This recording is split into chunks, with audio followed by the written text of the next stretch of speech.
We good? We good? We live? All right. Sorry for being so late, everybody. What's good, everybody? First of all, you already know we're gonna talk about this first because this is why I'm pretty sure this is why most of y'all are here. So let me go ahead and bring this up because this is scary. I don't even know where this came from, but what's happening? Splitsery, Andre, Gay Baby, what's good? I'm pretty sure Rich is here too because Rich texted me. First of all, you already know it's Rico from Street Scores. What's happening, y'all? Seyi, go ahead and introduce yourself. All right. Yeah, my name is Seyi. Yeah, let's get into the news because I saw this. I saw this like an hour or two ago. I know you already knew about it, but I texted you anyways. But yeah, Thanks. Darius Guice. Yeah, man, I'm incredibly disappointed. I heard he's being charged for several things, and I don't know. It came out of nowhere, and he's already being charged. Like it seemed like it just went through extra fast. Because with DeAndre Baker and Quentin Dunbar situation, it seemed like it took so much time for them to go from one thing to the next to the next. We just got hit with everything in like a span of a couple of hours with Darius Guice. But of course, we really forgot. I completely forgot about the Quentin Dunbar situation because DeAndre Baker got most of the news because he might serve 30 years. But exactly, Dunbar and Darius Guice. Yeah, I mean, hey, we got a fifth round pick for Quentin Dunbar before any of that happened. So that's the Seahawks. Look at them. Don't look at us when it comes to Quentin Dunbar. Now, Darius Guice, you can definitely look at us because I was expecting him to be the next guy up, like the future at running back. I mean, I love Bryce Love, Antonio Gibson. I'm gonna talk about them later, and I'm expecting them to be Pro Bowl talents, greats. But Darius Guice was the one that like we know is ready now, as long as he he stays out of trouble, which he didn't, as long as he stays healthy, which he hasn't been able to do. So that's the only reason this is not like super sad because I've been the most optimistic Darius Guice fan this whole journey. Even then, I know that his injuries. I wasn't sure if he was going to even make it to this next roster 2021 and beyond when we finally like are ready to be playoff bound, Super Bowl bound. Because I felt like if he didn't play at least 10 games this coming season, then he wasn't going to be here the next season. And so I guess he pretty much just solved that himself. He's not going to be here this season, next season, any season for us. I highly doubt he ends up on another team, but you never know. Second chances are always given out to players at some point. We'll see. Highly doubt it, but it's possible. Because I mean, you've had people on camera with situations, and they've been given a second chance eventually. So I wouldn't be surprised if Darius Guice ends up back in the league, even though I personally doubt it. Because it seems like the more cases that we get, the more strict they get. Because they're like, all right, come on now, guys. This guy's already gotten in trouble for it. What more do we have to do to make sure y'all don't do this? So they may make an extreme example of him. And he may get like a worse punishment than like with Ezekiel Elliott. I mean, of course he'll get worse than Ezekiel Elliott. Ezekiel Elliott was proven innocent. Yeah, nowadays, especially domestic violence, like we're not playing anymore. So he's definitely gonna get worse than Ray Rice, worse than Ezekiel Elliott. And Ezekiel Elliott was even proven innocent. He might even be suspended for the season. Yeah, like it was something he might be suspended for the season, anyways. If a team even wants to sign him. But it was violence arrest charges include 1 count of strangulation, 3 counts of assault and battery, and 1 count of destruction of property. Boy, I don't know what he was mad about, but Lord have mercy. That is, Darius Guice, you can't be doing that, man. All of that is out of pocket. But you know what I'm saying? Those are obvious takes, you know what I'm saying that he was wrong for doing it and he shouldn't have done it. But the what do we do now is the most important part. And this doesn't feel much like a Friday night podcast. This feels like the Sunday afternoon because of this. But you know what I'm saying? But I just feel like I'm featuring in right now. But yeah, you take it away with this. Well, the only reason I'm not super hurt, like it'd be one thing, I'd be super hurt. Like right now, I'm only hurt because like I really was attached to him. I wanted to see him be great, and I felt like he was going to be great for us. But I'm not that hurt, especially as many people think from outside of our fan base probably think I am, because I'm ready for Bryce Love and Antonio Gibson to take over. I mean, we've been having debates about who's better, Bryce Love when healthy or Darius Guice when healthy. And then Antonio Gibson has already been said by our offensive coordinator, Scott Turner, that he's going to have a large role. So I didn't even know how all of these guys were going to get carries. Same with Adrian Peterson. It was looking like he was going to play the back burner. And he still may play the back burner with Antonio Gibson being more of the running back wide receiver hybrid. basically kind of like an Alvin Kamara, and then you have Bryce Love, who's, I mean, it's hard to compare anybody to Barry Sanders. That's really the only way I can compare his run style because he's small, but he's not a Chris Thompson third down back. Like he's in between the tackles, running back vision, running through people type of guy. He's just a little bit smaller than like a Darius Guice that's more of like a Marshawn Lynch. So, and then Adrian Peterson, I didn't know how he was going to fit. This gives him more carries possibly, even though I still don't feel like he's going to get a lot because I feel like Antonio Gibson and Bryce Love are going to dominate the show. They're going to run with it. And then J.D. McKissic now moves up to the chances of making the roster. He's running back wide receiver duo, but he's more like a Chris Thompson where he's going to be a third down option. Whereas Antonio Gibson is a running back wide receiver duo, but he can run between the tackles. He's just very versatile, like a Christian McCaffrey. And then you have Peyton Barber, who's basically the Adrian Peterson, less experienced and way less dependable running back vision. So he was 5th on the list. Now he moves up to 4th. No, he was 6th, and now he moves up to 5th on the list. So it's more likely that he will make the roster, especially if we take on 5 running backs, which is, probably not likely. But since Antonio Gibson and J.D. McKissic kind of count as wide receivers, we may hold on to 5 running backs, and now that elevates Peyton Barber to making the roster and not being on the practice squad. So shouts out to Peyton Barber for now he has a better opportunity to make this team and make an impact, even though I doubt it, because Bryce Love is the future, Antonio Gibson are the future, and Adrian Peterson is the dependable backup in the rotation, in my opinion. And then J.D. McKissic is just a healthier, better route running Chris Thompson, which low-key sounds very deadly, but with the other guys in front of him, J.D. McKissic may not get the spotlight that he truly deserves. So, again, our running back group is just so deep that I'm not worried about it. Again, I'm mostly just hurt about the fact that I was just rooting for Darius Guice so hard. I remember watching him at LSU as a Georgia fan, and I was like, bro, he's it. Like, Leonard Fournette, I know, just left, and he looked like that guy too, but he did. It looks like Darius Guice is like the pass-catching version of him, like just as dominant in the run game almost, very close to it. But just a way better pass catcher potentially.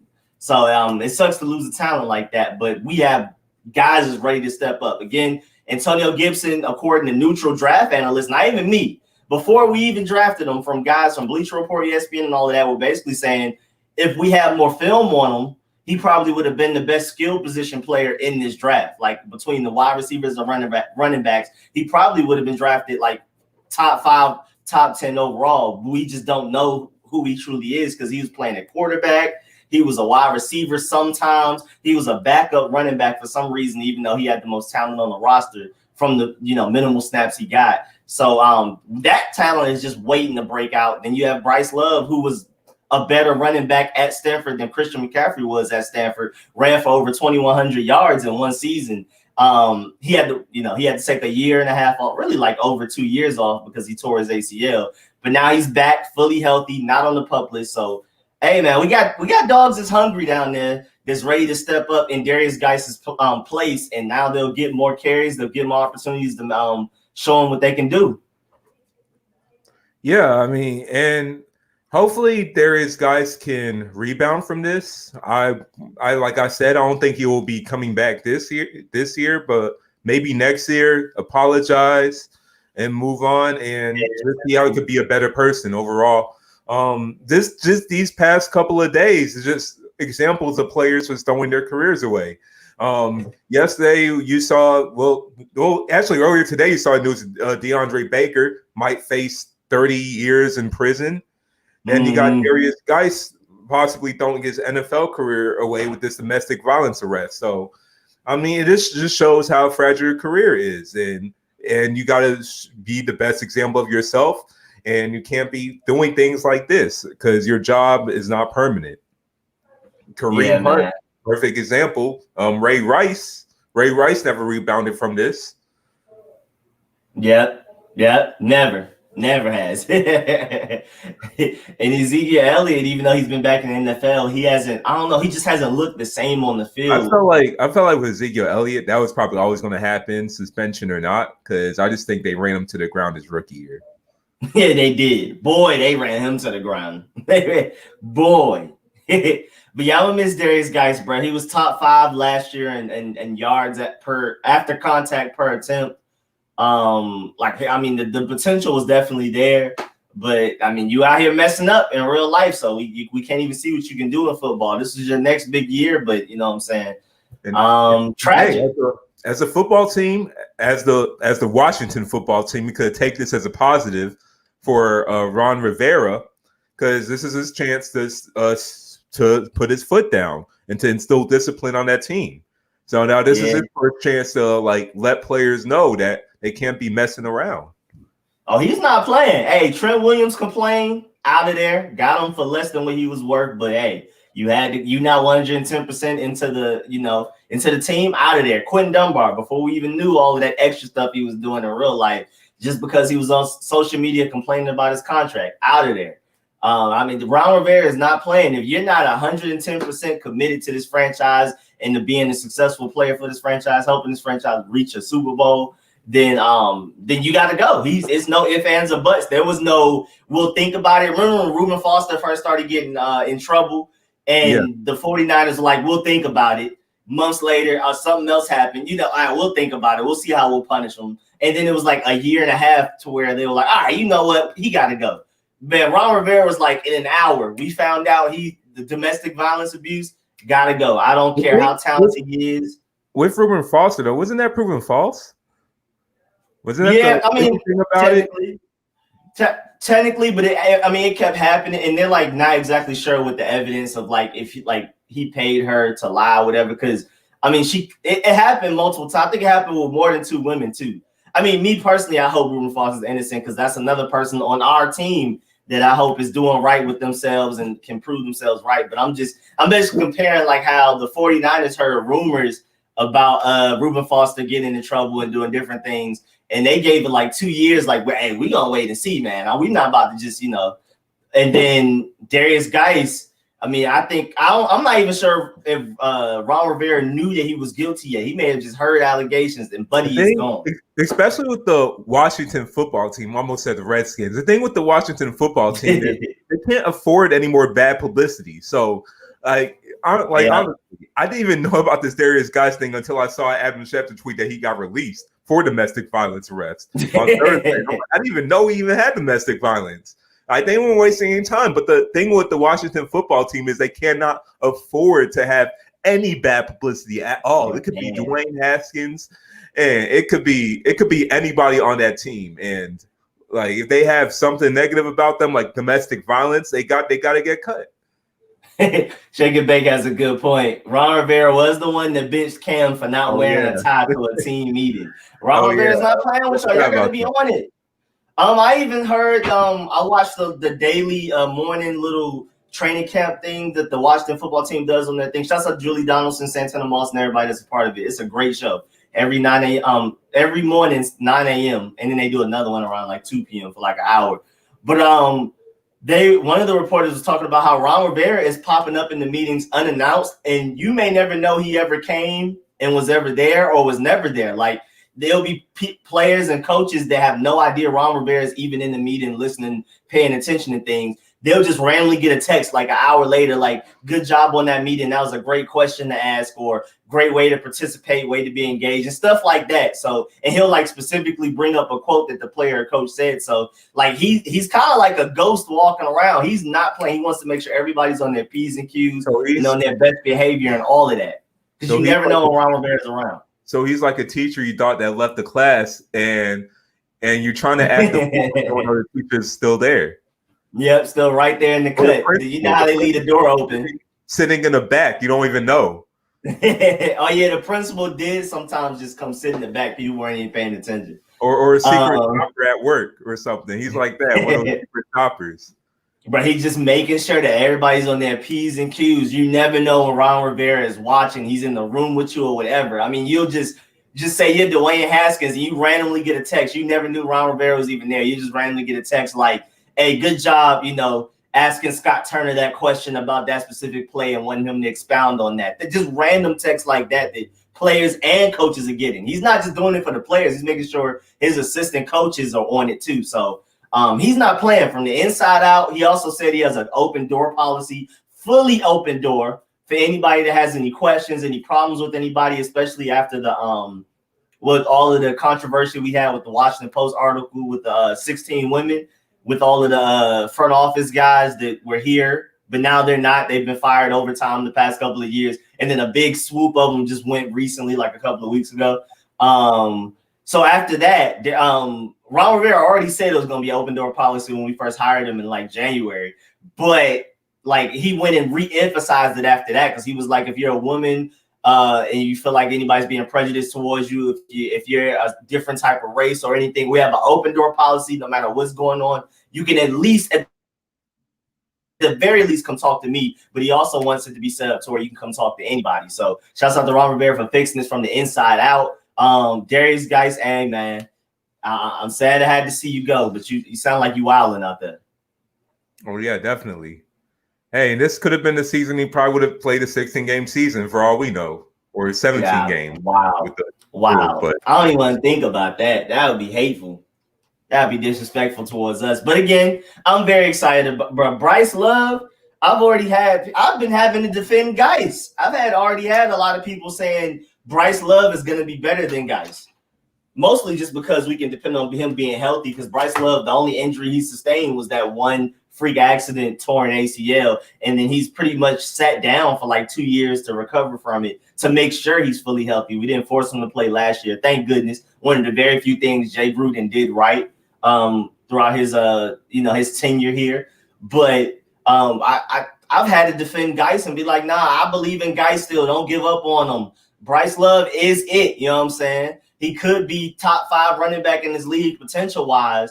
But, you know what I'm saying, don't forget about Guice. Now I have to forget about Guice. But I'm just saying all that to say that we have a lot of potential in the running back group. Antonio Gibson and Bryce Love are the future of this team, and I'm very excited.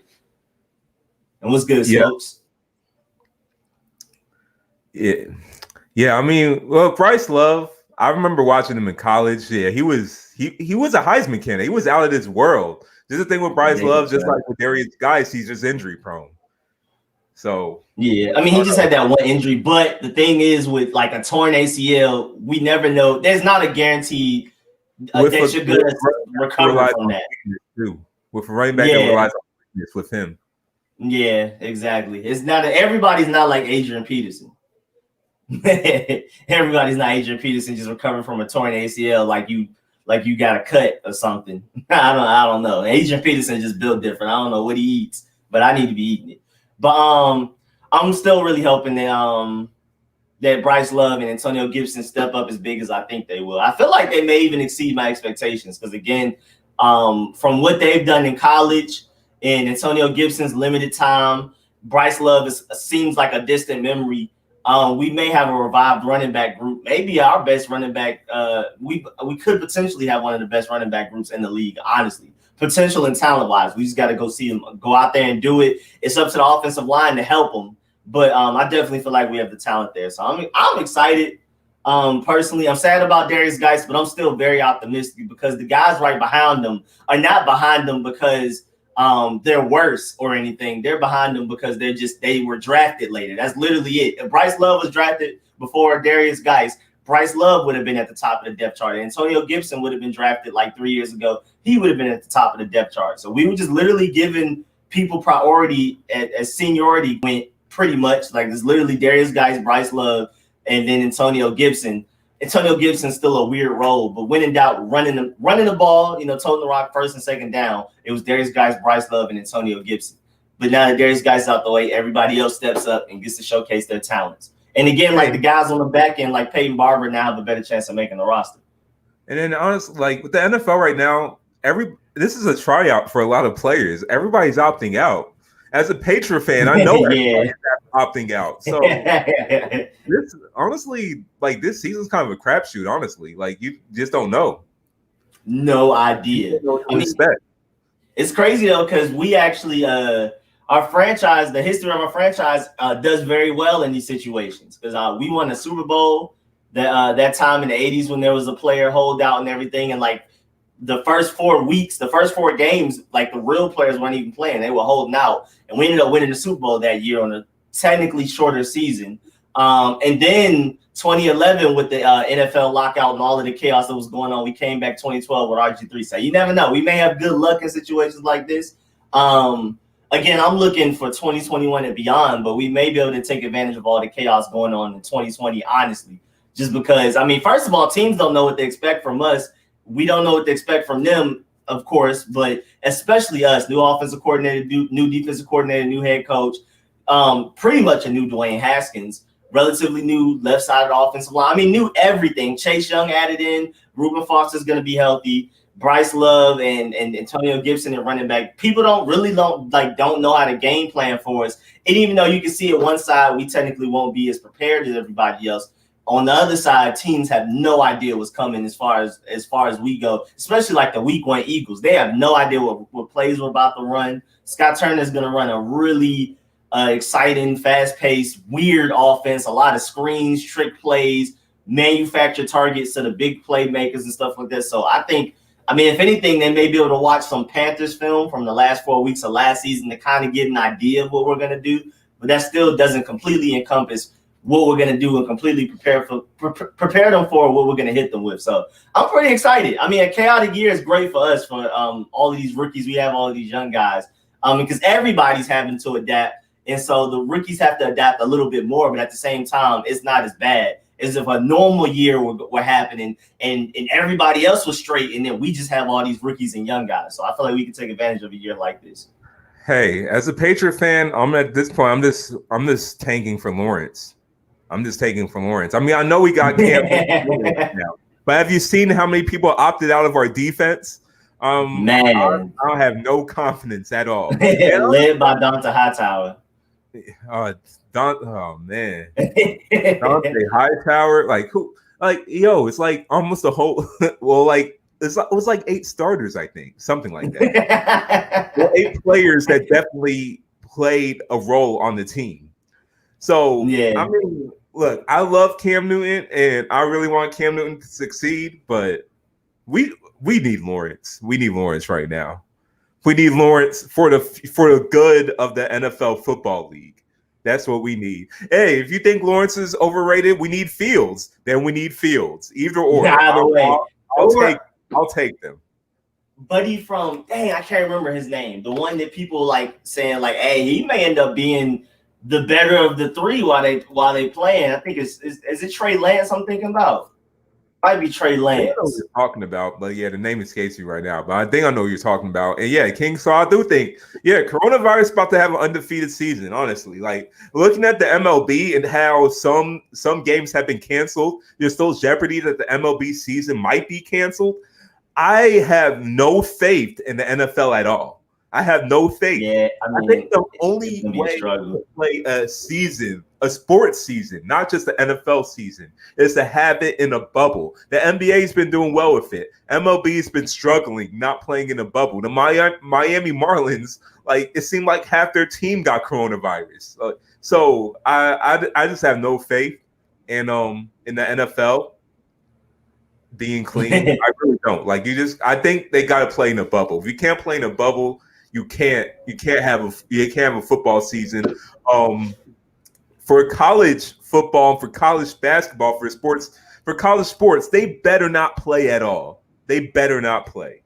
Why? Because you got some colleges not having their student body come to their schools. So you're telling athletes who do not get paid at all to play football or basketball and risk their lives. Yeah, college is wild. I don't know how. The NFL is pretty dark. And I can definitely see the season starting, but I'm not exactly sure how long it'll last.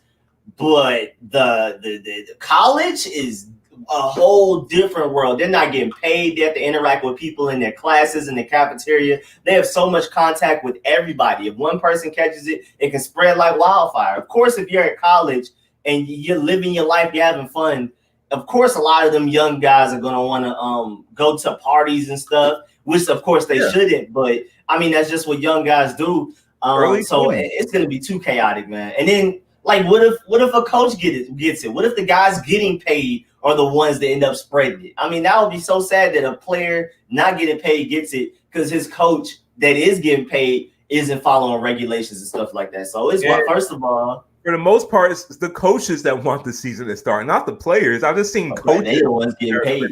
Yeah, exactly. honestly, like I love college football, love college basketball, but they better not be playing unless they get compensated because there's no way they should be playing right now. They don't even get paid. Dangerous. What incentive they have? They don't get paid. The draft is gonna be weird, but I mean that hey man, that's just a casualty. You've already seen. First of all, shouts out to my boy Mr. Finesse for the donation, man. Much appreciated, much appreciated. Thank you. But you've already seen a lot of the top names in college opting out. They're like, hey man, I'll get drafted anyway. They've already seen what I can do last year, and I could improve my draft stock, but we may not even have a season to the point that my draft stock may stay the exact same or even go up. Just off of, potential and teams, not exactly being able to get a good look at my weaknesses yet because all they've seen was my strengths from my sophomore year. So like Micah Parsons, buddy from the defensive end from Miami. There's a whole lot of guys opting out. I'm pretty sure more will opt out because the NFL has an exact deadline to opt out, which has already passed. But I've seen some players threaten retirement. They may just retire for a season and technically not opt out. To basically find a loophole in that, to find a loophole. But colleges, there's no exact deadline yet, so they can just be opting out left to right till we get to the season. Can they even make a deadline when they're not even getting paid?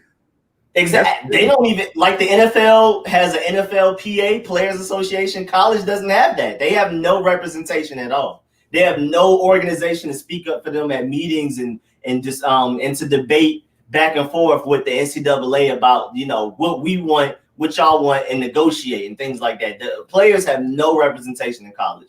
That's the saddest part about everything. If they don't want to play, they're either gonna have to opt out or just be forced to play because there's no other side to force the NCAA to enforce safer protocols and things like that. Like the NFLPA forced the NFL to get rid of preseason, to bring in all kinds of things. I've seen a lot of teams doing some creative things. Like the 49ers, they have outside tent set up. So it's like an outside workout area. Every single player has their own individual little tent. So they're at least 6 feet apart from the person next to them on either side. And they have their own workout equipment in that tent and everything. So they literally have like an outside gym, their own little personal. For like 90 or so players, that's a lot of work. It was technically 80. Technically, because it got taken down from 90 to 80, but then now it's 12 practice squad players, so I guess 92.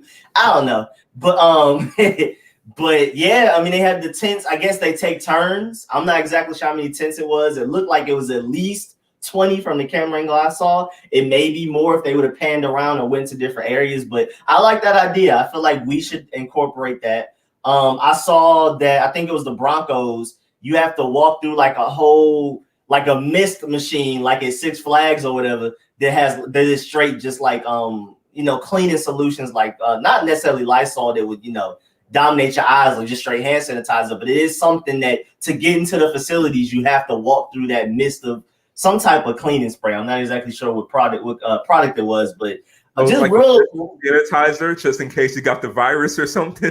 Yeah, bro, just in case, bro. Just a nice little filter before you walk in the buildings, which I like. I feel like there's a lot of creative things that teams are doing out there that we should incorporate. Just like any general building should have something like that by now. Yeah, literally. Yeah, not even just the NFL, just offices. Just walking into Walmart, they should have that. Everybody should have that. Just point blank period. Also, the Saints have an optional bubble, which is really shouts out to Rich for letting me know that. I went and researched it. They have an optional bubble. So if you want to, stay in a specific hotel and be quarantined and make sure that you're straight, they provide food and everything like normal, but it's an optional bubble. So you don't necessarily have to do it. I feel like every team should at least extend an optional bubble. It's unrealistic for everybody to stay in a bubble, especially in one big one together. And it's hard to get a whole bunch of grown men to dedicate themselves to a bubble, like especially guys like Russell Wilson who have a wife and kids and stuff like that. But the younger guys, I mean, to me, it's like, why not? I mean, they're basically, I know Dwayne Haskins and Steven Sims are already living together. And the only difference between their hotel and their house may be just certain amenities, but they can take their Xbox, whatever they like playing. They can take their equipment. I'm pretty sure if we were to do it as the Burgundy and Gold, they will set it up to where they have everything they need, gyms, showers, of course. They can bring their game systems and all of that. And young guys, you know what I'm saying, they don't have a family that they have to be around. They're around, like, again, Dwayne Haskins, Steven Sims are already around each other every day because they already live together. So them transitioning to a bubble in a hotel wouldn't be that much different for them. So I mean that's an option. Shouts out to the Saints for providing the option to their team to do whatever they can to hope that we can have a long NFL season. Because again, I'm pretty sure the season will start. It's just how long it will last. We need to start taking bets on how many games we'll actually get through. I know the season will start. I just don't know if the season will finish. That's my question. I don't know if the season will finish. And for college, I say at least for football and basketball, if they want to make this work, the players can't be on their campuses. They have to have their own bubbles too. So like all the major conferences have to have their own bubbles. SEC has to have their bubble. ACC has to have their bubble. The bubble. Pac-12 has to have their bubble. Like they need to have their own bubbles. And I think that's the only way it could work. And they stay in that bubble. They're not playing any out-of-conference teams. They'll just play teams within their own conference. I hope we play Florida 3 times. If we do that, I hope we play Florida 3 times and beat them all 3 times, 40-0. For schoolwork, I guess you just import their schoolwork. Like, they just go do online or something.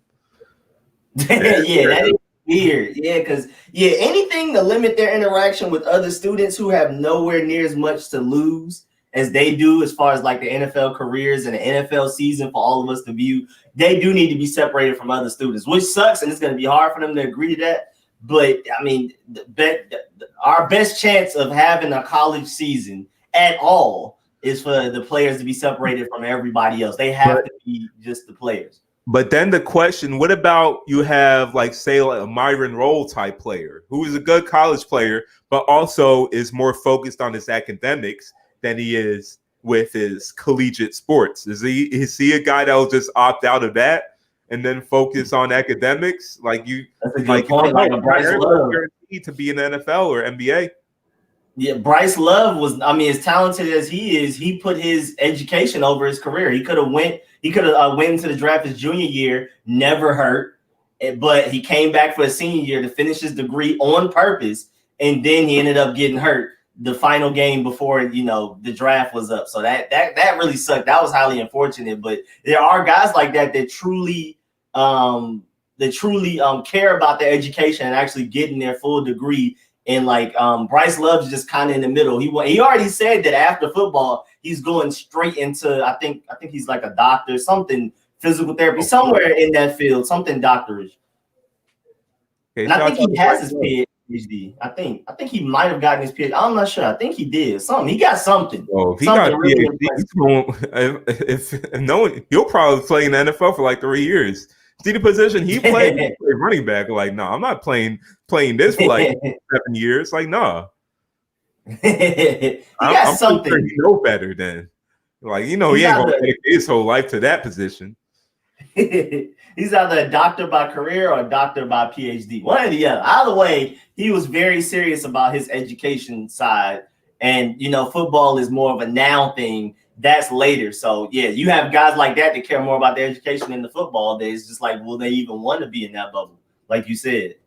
Yeah. Shouts out Shake and Bake. Yep. Got the Atlanta United fit on. Joseph Martinez, even though he got a torn ACL and he's out for the season.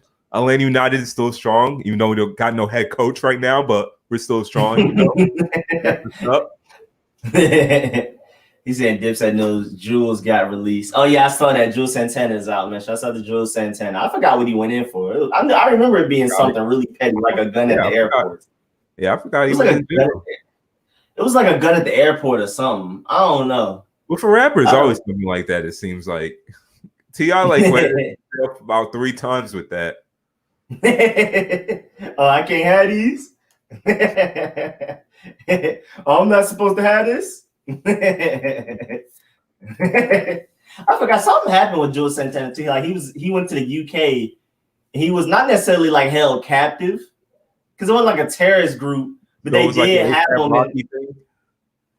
Yeah, it was kind of like no. It was like an uncomfortable situation. Like it was some UK some real UK guys out there, and they like had him in some room or something. He clearly didn't want to be there. It looked like he was getting robbed or whatever, and he's probably been carrying a gun ever since. I don't know. I don't know if it was, which one is the cause and reaction, but but I remember seeing that. That was a minute ago though. Like I forgot. You can go look it up. He was in the UK, and it looked like he was being held against his will by just some other UK just. He clearly didn't want to be there. Him and somebody else did not want to be where they were. And they were pretty much getting bullied on camera. Then when he tried to protect himself, he goes to jail for it. Yeah, that's what I'm saying. I feel like that might be why he had the gun at the airport. I feel like it was something to that extent. Something like that. I don't remember. I don't know if it was exactly because of that situation, but it was something probably close to that. He's probably like, all right, man, I can't go out like this anymore. And I hate that boy Kendall in the chat. But outside of football, we have a lot going on in the NBA with this bubble. First of all, shouts out to it being completely successful. Every time they test people, it's a 0% positive rate. The most progressive league. It is not even close. It's been like this for at least 30 years now. So I mean, I'm not surprised. Really? I'm not surprised. Shouts out to them for being successful. I mean, and there's a lot of interesting stories within this lead up to, I guess, eventually the playoffs. We're still in the seeding era, I guess. And just Pelicans wise, they're not winning games, but Zion looks like a problem. Honestly, Zion, Brandon Ingram look like problems. Zion was averaging 22 a game in 28 minutes. It was a small sample size, but 22 a game in 28 minutes. I thought the college game was easy for him. The NBA game is easy for him. But he's bullying people. What if this guy just does not get hurt and can just be relatively healthy for the rest of his career? He's definitely going to be a 30 a game scorer eventually. This is like the game is on the floor. He's scoring, and no one can stop him. He's too quick for playing against someone his size. He's too big if someone is smaller. Like no one can stop him, and he has very underrated passing skills too. That's another part of the game people do not talk about, his passing skills. This guy can also anchor a defense too at 6'6", just because he has the athleticism too. Like Zion would be a big bust. You gotta be trolling. You must not have watched any single game. The only he is built different, bro. Big bust is he just constantly gets hurt and his NBA career should shorten because he got an injury. If not, that's really it. Yeah. If not, because he's already great. A star. He's already unstoppable. Like he's right now, like today. He's already a borderline superstar already as a rookie. Because I'm not sure if people watched that Kings game. I caught like a little bit of it, like the beginning. And bruh, I mean, it was literally just. I think he started off like 4 for 4. What I saw, because he was literally just running straight into people's chests. I mean, he literally like the defender right here waiting on him, just contact layup for no reason, making it look easy. Not even just backing him down with a post move, which he also has to his game. Like he could post them up, but he just prefers to run into their chest and just bully him. And shouts out my boy Kendall, appreciate that. Wish I'll take on Yusuf Braxton on the Heat. Man, appreciate that, Kendall, man. Much appreciated. And that's all you, Seyi. That's all you. But he only watched like 2 games, honestly. That's what I'm saying. I'm like, bro, I ain't paying attention. The bubble is he got games playing at 12. Well, not everybody got time to watch every single game now. Now, if you want to ask me about Bowl or about Duncan Robinson, I've seen, or Gary Trent Jr. Gary Trent Jr. to me has been the of course it's TJ Warren, but a player you don't know about too much that is showing out in the bubble is Gary Trent Jr. He looks like a CJ McCollum clone to me. And the Blazers have been drafting well. I think that's that goes understated because Blazers really have Lillard and McCollum. It seems like everybody else is usually like everybody else or Nurkic. Nurkic is back healthy now, but Gary Trent Jr. has been lights out from 3. And the Blazers are a scary team. I think even for a 1 seed Lakers, they are a scary team. Of course, I think Lakers are going to win that series, but Blazers might give them problems. And what our thoughts are Jason Tatum? Well, Jason Tatum is going to be a superstar. He's not there yet, but he's gonna be a superstar. Now, I'm about to say, like, who is Yusuf Braxton? I'm pretty sure I'm just thinking. Yeah, I'm about to say who. Yeah, that sounds like a real guy, but I'm like, I don't know who that is. You must be talking about somebody who's a bench player that probably had like 10 points at garbage. And wait, Shake and Bake says Zion doesn't have a shot. Wait, Zion does have a shot. He just doesn't need one. Like he literally is like wide shoot from the perimeter when I can just drive in. Also, 3-point percentage wise, of course, he hasn't taken a lot of threes, but when he does, he usually hits them. He's a 43% 3-point shooter as of today. Luka is a 31%. Remember that. He's almost in the 20s. I know he takes more, but Zion is a whole 14%, almost like 13% better than him. So he has a shot when he needs one. He just doesn't need to shoot it a lot. With Zion's shot, it just looks awkward, but he hits his jump shot. So like how awkward it looks, it's like you kind of would let him shoot. I mean, honestly, I'll still let him shoot because he's just unstoppable driving the lane. So if he shoots, I think that's a win for me.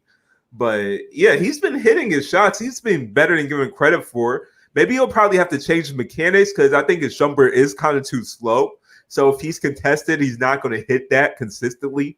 But yeah. I agree. He's open, he could probably hit. He's going to hit some if you leave him open. I agree with Shake and Bake there that he doesn't have no dribble shot, but again, he doesn't need one. He doesn't need one. I don't think y'all understand how dominant this man is, bro. I've been watching these games in the bubble that he hasn't met a guy that even looked like he had a small chance of stopping him. Zion literally can score every play that he wants to. Nobody feels like dealing with somebody that heavy and that strong and that fast, that aggressive. It's just nobody. It just wears you down.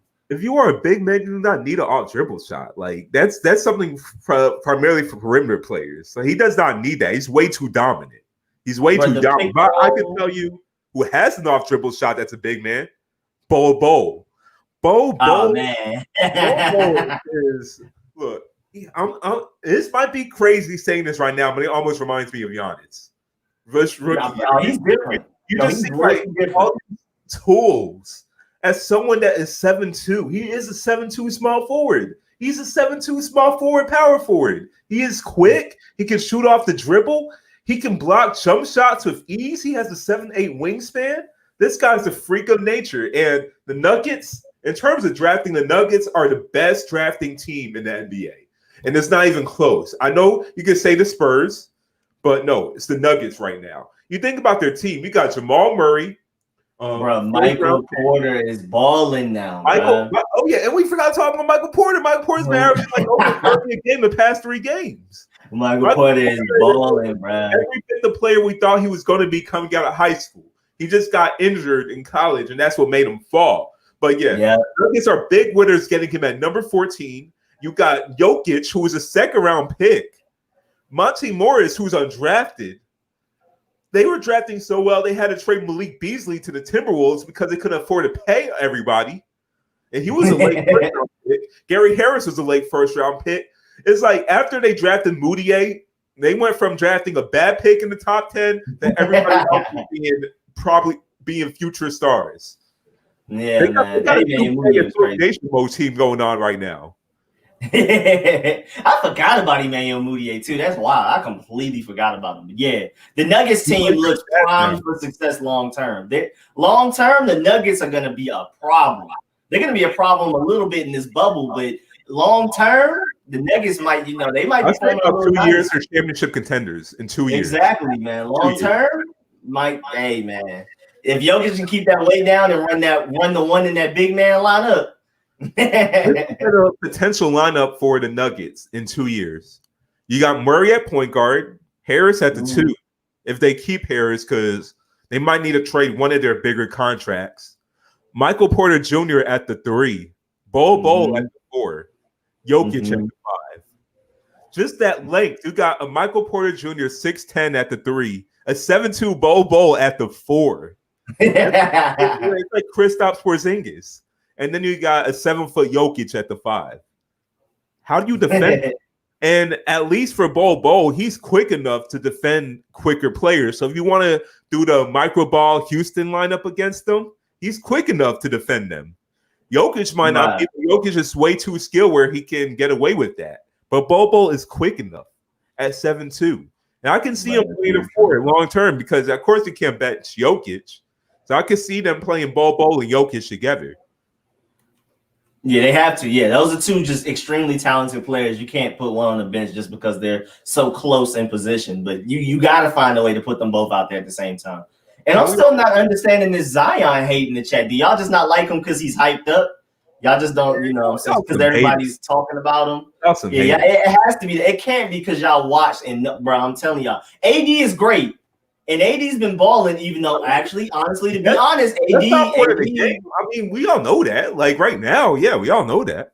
Like, AD has looked shaky. You know what I'm saying? Sometimes he disappears. Sometimes I don't know why. AD is the most dominant power forward in this game easily, but for some reason he just disappeared. I think with AD, I always thought he was going to be the best player on the Lakers team once he came to the Lakers this season, but I don't know. Like he. There was a stat that he does leads in everything for the Lakers except assists per game, which LeBron got. But he's the leader of everything. But it still seems like it's LeBron's team because that team is not the same without LeBron. That team goes when LeBron's on the floor. It doesn't go when LeBron sat down. LeBron sat down. It got dark for AD, boy. Exactly. So I think he's probably best. He's probably like a Paul George. He's probably best being the second best player on the team on a championship team, not being the best player. The thing is, I don't know on a championship winning team you can have your center being your best player anymore. Probably Jokic could be that outlier because he's kind of like a 7-foot point guard, but even he hasn't won a championship yet. I don't know if you can have your best player being a big man and win a championship anymore. Like if you look at recent drafts, big men just haven't been as valuable. Like you see with the draft class like a couple years ago with Doncic and Trae Young. You got DeAndre Ayton for the Suns, and the Suns are doing pretty good right now. But if the Suns were to redo that pick again, no question pick Doncic.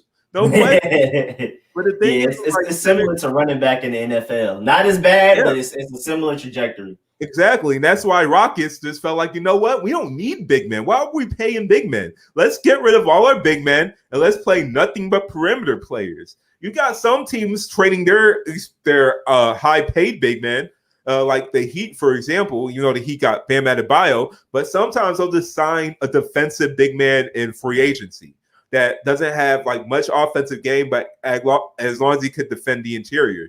Because really that's what you need out of your centers nowadays, as long as they could defend the interior. So you get players like that in the late first round, in the second round. You don't need to be drafting top 10 for a big man anymore, unless they're transcendent like in AD. They're transcendent. Like even I feel like AD would be different. Yeah, I feel like AD is different because he hit a step back three a couple of games ago. How many big men are AD? And even what I'm saying, AD's different. Even in Karl-Anthony Towns, he's transcendent, but even he hasn't proven to be a winner yet. Like with him as the best player, Timberwolves haven't been winning games because it's hard to build around a big man. Because if you build around a big man, your team's offense is going to be slower. But this is a fast-paced NBA now. This is a guard-heavy NBA. So making your team's offense slower without a LeBron James on the floor is not going to help. Yeah, that is. Yeah, I definitely agree. It's dark. It's literally almost like the running back in the NFL. Don't pay all your money to that position. Pay all the money to the other position and just figure it out with that position later on with something like you said, like a defensive big man that can't score at the very least. Just bring in somebody, and you should be pretty straight. They with guards and some forwards like Doncic, they could make other players better on the floor because they get assists. They're usually the primary ball handlers, so they could do better with a worse team than what a big man can do with a worse team. Because big men, usually, at least from recent year, top 10 big men are usually guys that will get their points, get their rebounds, but they don't make other players better. So the team as a whole is just not as good. But you got a player like Doncic. Doncic will make everybody better because he's a passer as well. And the ball just runs through him. It doesn't run through anybody else. And then you got to feed it to your best player. Your best player is already running the offense. So that's why now guards and point forwards like Doncic are more valuable than big men. Yeah, exactly. I definitely agree. Definitely agree.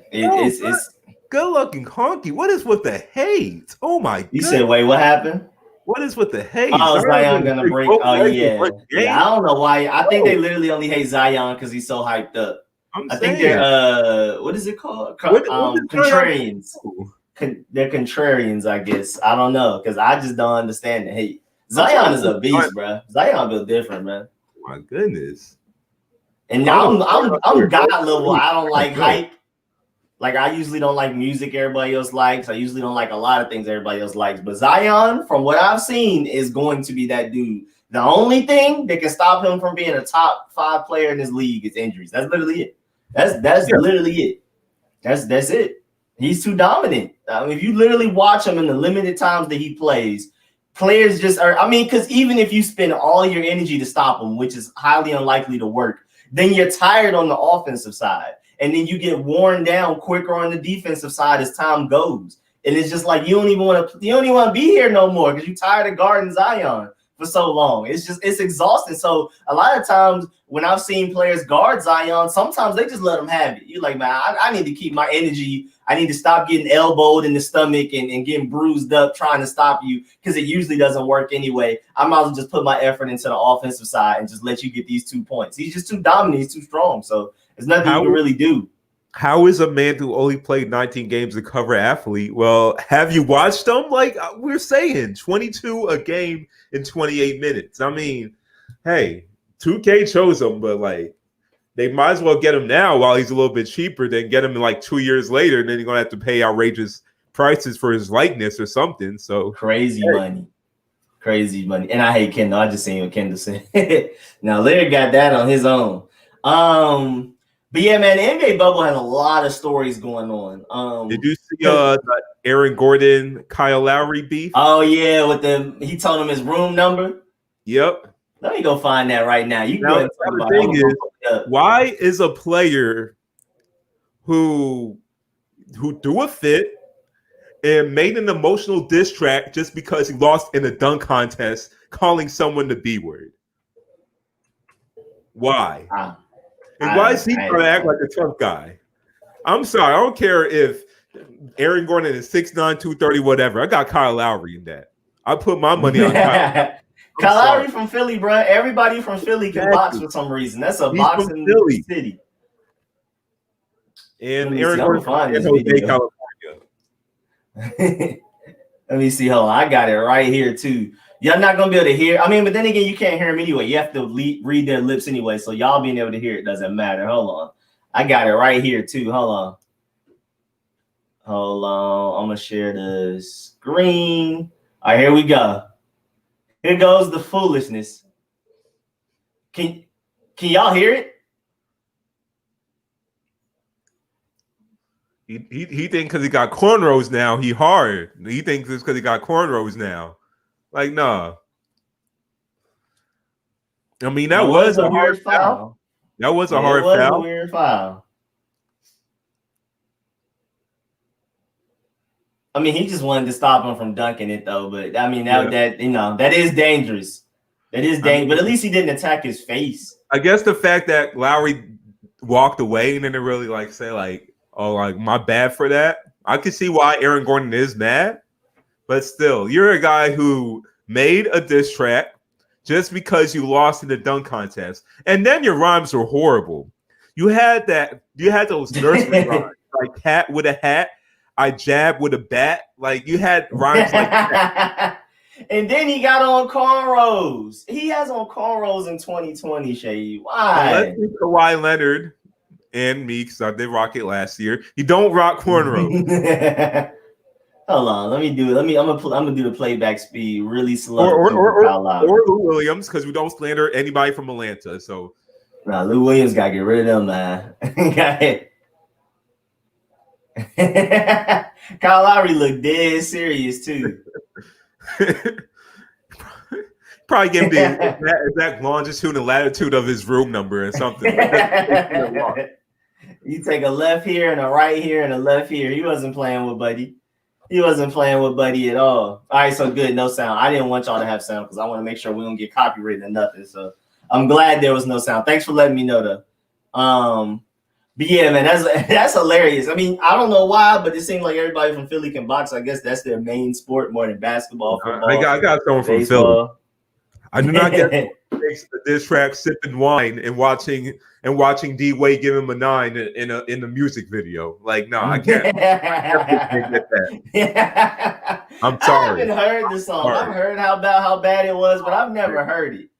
You know how you see like listen to some of the Chief Keef songs for laughs, like some of his like mixtape songs, just silly.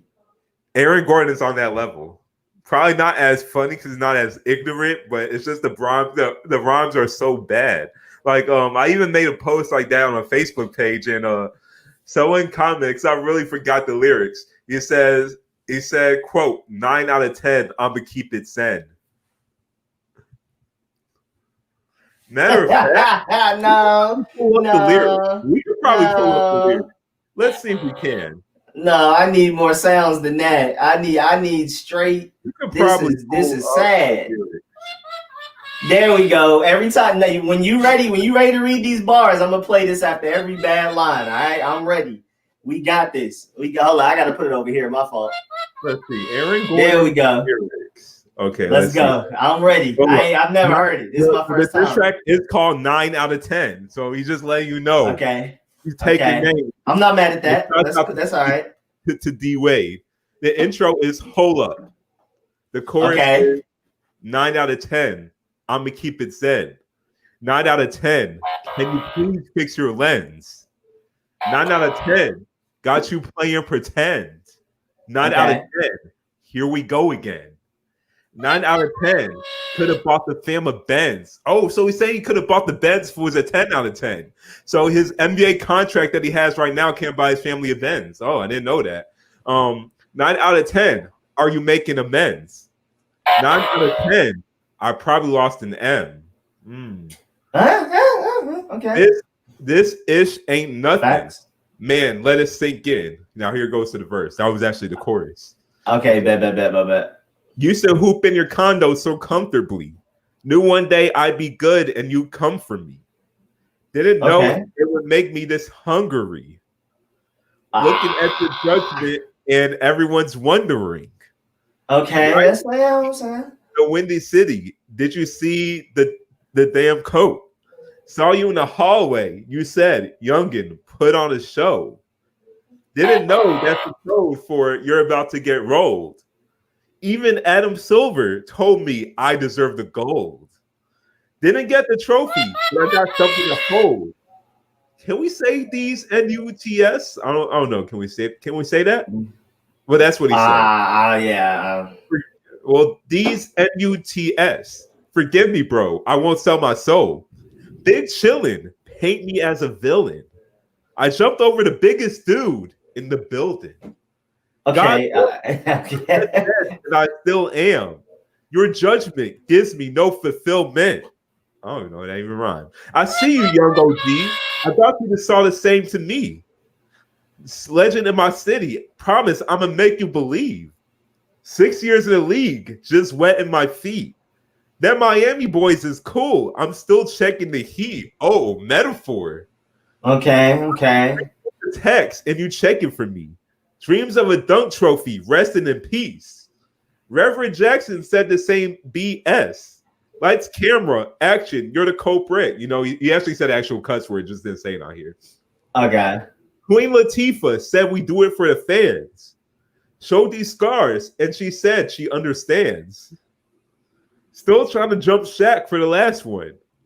Been cool since Uncle Drew, so bygones, we can get past them. Okay. Let me get the record straight. Perfects, I got 8. Down ring bells all the way to heaven's gates. And then the outro is this ish ain't nothing, man. Let that sink in. LC wrote that he already outdid him with that little thing he just put right there. Little bar. Yo, overall, it wasn't the saddest thing. It wasn't as bad as I thought it was gonna be, but it's still no. I'm not feeling it right now. If you actually listen to it and the way he raps, it may sound even worse. Oh, it's probably like the delivery corny. Yeah. Super. Okay. And just the video was just like this dude was There's just a video. line. Yeah, that's what I'm saying. Like this dude, like, can you show the video on mute? Because I know you don't want to get Yeah, the let me go look that up. What's the name of the song? 9 out of 10. Aaron Oh Gordon. yeah, you sure did say that. Oh my lord, I forgot it because it was so bad. Oh, what you want, man? What's going on? No, because I don't know what you want. You're not using words. You just talking. All right, let's see what's going on. It's really awkward to see somebody that big rapping, bro. And Kendall said Dwayne, he not mad at Dwayne no more because he already knew in the future Aaron Gordon was going to release this song. Well, Shaq.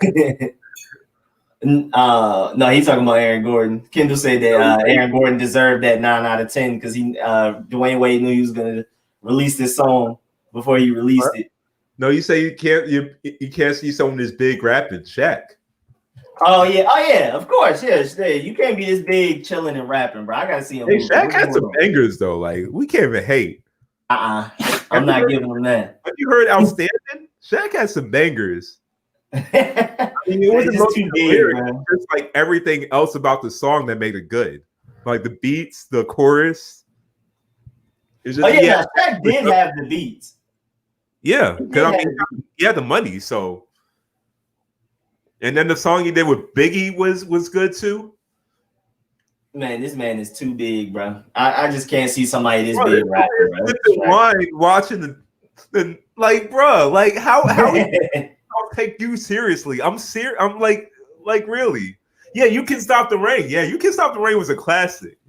You gotta listen. No, those songs are hits. I guess I'm gonna have to go back and peep because it just looked weird for anybody this big to be rapping, bro. It's weird seeing somebody that big sitting down, just in general. Shaq went platinum twice. Yeah, he now, did. I debate the rhymes. He was much better than Aaron Gordon, of course, but I felt like it was just mostly like his production that make the song so good. But he did have some bangers, some 90s bangers. Like some Lillard is probably the best rapper. Put up my playlist. Like he did have some songs. We can't even lie. I couldn't. We're talking about his life and lyrically, that wasn't even that bad. Bro, the one Shaq song I heard with I'm gonna hit you with the pow. See, whatever that was, I was like, you did to me. You did to me. I'm not listening to another track after that. That Shaq attack. So I don't know what, bro. That song was terrible, bro. But it was an old school song, so I can't really judge him. But that song, I'm gonna hit you with the pow. Old school, but You Can't Stop the Rain and Outstanding were good. And he had a song about his mother. I think the mother one was outstanding. No, I forgot. No, that wasn't outstanding, but his songs were good. Like I actually used some of his instrumentals in some of my older podcasts. Because like his songs were pretty fly. But yeah, Damian Lillard, yeah, I don't think that's any question. Damian Lillard is easily the best rapper in the league. Like I don't think that's a question.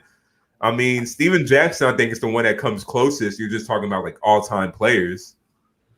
I'm gonna have to go listen. I mean, again, I heard that one song though. I'm gonna hit you with the wop pow. See, and he said I don't give a heck in it, and I was like, yeah, nah, Shaq. I'm not listening to another song from you, so I don't know any of this stuff. I can't stop the rain. You can't stop the rain. Peace to one of the goats in the game, and I really don't want to say this because he passed. Oh no, his song was terrible. Talking about Kobe, yeah, because Kobe. Him in that suit with the afro. I'm sorry. The boy. Nah. Yeah. That ain't flying. I remember when I saw Kobe in that music video. That was like, he did not look like he belonged. And it was so 90s. Nah, even worse. Even worse. Your boy Tony Parker with the butt chin. What Tony Parker did have a song. I really forgot about it. He's French. He has a whole career. He has a whole music career. Like it's not even like a side thing. Like how Kobe and AI tried it, and he's like Shaq kind of like he actually did it for a career. Like Tony Parker really nah. You know what? Matter of fact, if I had to see that stupidity, y'all got to see it too. I'm on my way. Marvin Bagley. I wasn't really feeling his too. Boy, I haven't heard anything from Marvin Bagley. Marvin Bagley, during last offseason, he would try to write a diss track against Damian Lillard for something. And like, yeah, I mean, it was better than Aaron Gordon, but that's not saying much. But I wasn't really feeling it.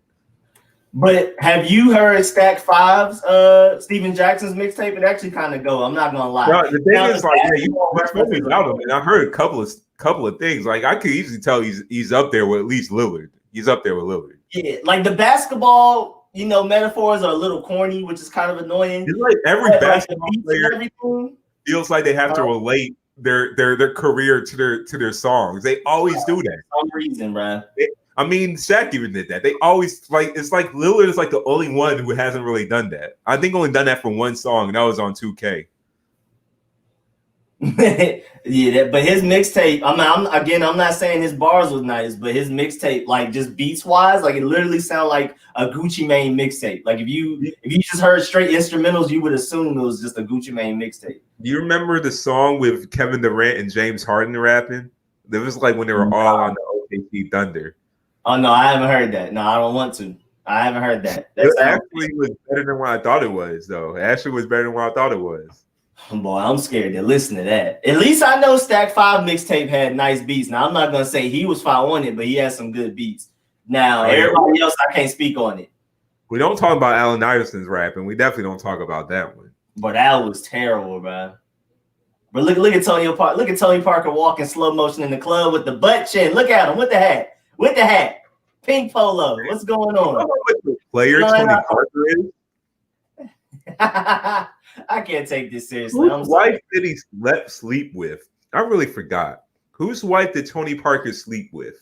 I don't know. Whoever, they go out bad because Tony Parker haircut is terrible and that hat's too really big.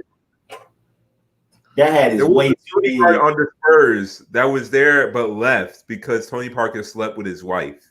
I forgot who it was, but he's a player. Bro, this polo. If there's anyone that's going to be a French singer, I could definitely see Tony Parker. I'm not going to have to bring basketball into their verses or videos. It's like, yes, we know you're a ball player. That's why we're watching you. There's no reason that kid was dribbling a ball. There's no reason. Yes, Brent Berry. That's what it was. He slept with Brent Berry's wife. That's what it was. Oh, you go extra outside. This guy did it? Oh, yeah, I ain't going for that. No, he's French. Like, he's French. All you gotta do is just speak French. Bro, he had a pink polo on in this video, and that polo did not have a logo on it. Where your polo logo at, man? You got too much money to have on a polo without the polo logo on it. That's why, especially back then. This is 2012. Oh yeah, you slipping. He's slipping really hard, Tony Parker. I'm gonna have to hold you to it. Yeah, that walking slow motion in the club with the butt chin did it for me. I can't take nothing seriously. Shaq and Dame got the best NBA bars hands down. I'm at the peep Shaq because again, I didn't pay attention to Shaq after I heard that hit him with the wop pow pow. I would say bars. I would say songs, but I won't say bars. Okay, I'm gonna have to check. I'm gonna have to peep. I already know what Damian Lillard doing. I've never listened to a whole mixtape, but I've heard like songs and they crazy. He like on his J. Cole type of thing. So I respect it. I respect Damian Lillard. Damian Lillard, a player a rapper you will go out of your way to listen to, or you're just gonna listen to it because it's Damian Lillard. It's like if you just you know what? I feel like listening to that Dame Dollar. Like you feel like J. Cole or something. It was good enough. It was good enough. But even as much as I love J. Cole, when J. Cole come out with a mixtape, I'm not like, bro, I gotta listen to that J. Cole right now. Yeah, I mean, I know, but I'm just saying, like, would you like treat him like a regular artist? Like, oh, I need that Dame Dollar. Like, would you like, oh, I'll listen to it because he's actually a decent rapper and he's a ball player. I try to support everything he do because he's a real one with the championship stuff and then like where he come from. And even though he's literally like Westbrook's arch nemesis and always beats Westbrook when it matters, Damian Lillard's still my dude, bro. That's one of the people I respect the most in the NBA, period. Point blank, period. Oh yeah, so that's my boy. Like even Longoria, I forgot he did. Yeah, and then he slept with Brent Berry's wife when he had that. With the butt chin, you let him. I ain't man. It was prime Longoria too. It was a prime Longoria that he had. Y'all different out here, man. The butt chin, I can't go out like that, bro. If I was Brent Berry, I could not go for that. I could not go out. Jermaine Cole is actually also St. John's greatest as well. Fun fact, he came from our college. Oh yeah, J. Cole, yes sir, St. John's alum. Same But thing like us. Came from the South and went to St. John's. Exactly. The thing, and ironically, we both like J. Cole, but we both don't really care for J. Cole like that. I love him, but I'm just not like a J. Cole come out with a mixtape. I gotta listen to it right now. It's like I'll get to it type of thing. It's not Kendrick. It's just not. What's it called? What's the album? You say what? Pimp a Butterfly. Yeah, it's not Pimp a Butterfly and Back.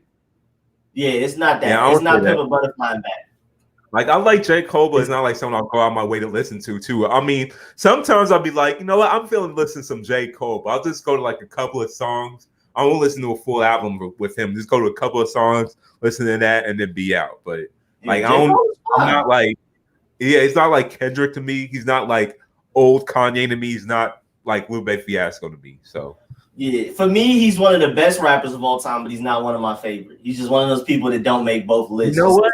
I don't want to be devil's advocate, but I won't even say that. I won't say he's one of the best rappers of all time. I say he's quite ridiculous when I actually I say he's one of the most respected rappers of all time. I could say that. But he's different, bro. Bars why he's different. It's just something about him that's just not. It's not engaging for some reason.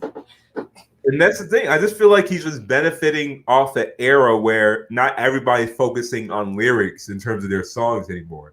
So he has a different perspective where he focuses more on lyrics. So he's being looked at as one of the greatest. But I would say if he was back in the era where rappers focus on lyrics, he'll just be an above average rapper. I don't think he'll be like Nas, Jay-Z. He'll be he's essentially the Common of this era. That's what Common was. He's essentially Common. Like Common was well respected by women because he was lyrical. He always wrote songs with meaning. He always wrote songs respecting women. That's J. Cole. But also if someone tried to diss J. Cole, someone tried to diss Common, he'll send a diss track. He'll usually win. And he's a rapper that can rap hard if he wanted to, but he'll rap songs that usually like placates to women or has a message to it. That's J. Cole. J. Cole and Common. I feel like J. Cole's a Common of this era. But it's Common that can produce really well, basically. I can see that. Yeah, Common that can also produce. Exactly. And they said, Adrian Broner does Pandemic. I have not listened to Adrian Broner. I just can't take I can't take his face. Wait, Adrian Broner could rap? Oh, for real? Yeah, I've seen music videos, but I've just never stuck around to actually listen to the whole thing. American, anybody can get it. Oh yeah, now that's a classic bar. He said on God and them, and he said anybody can get it. Mexicans, Africans, Dominicans. He's a real one. Now Adrian Broner a real one, but that music stuff is crazy. And AB was. Hopefully, it turns out they're in his boxing career right now. So that boy, AB, Antonio Brown, boy, them songs were terrible. And they said Percy Miller is the best NBA rapper. Antonio Brown. He's talking about AB as an Adrian Broner, but yeah, AB Antonio Brown. We do not discuss about him in terms of music. Antonio Brown was bad, bro. I mean, but he had so much passion with it. He was moving in the videos like Busta Rhymes almost. Like he was really caring. But Percy Miller might be the best NBA rapper technically because he really he was a rapper before an NBA player. So technically, like music maker. But you know what I'm saying? Better ball playing rapper. I'll say that he's the best ball playing rapper.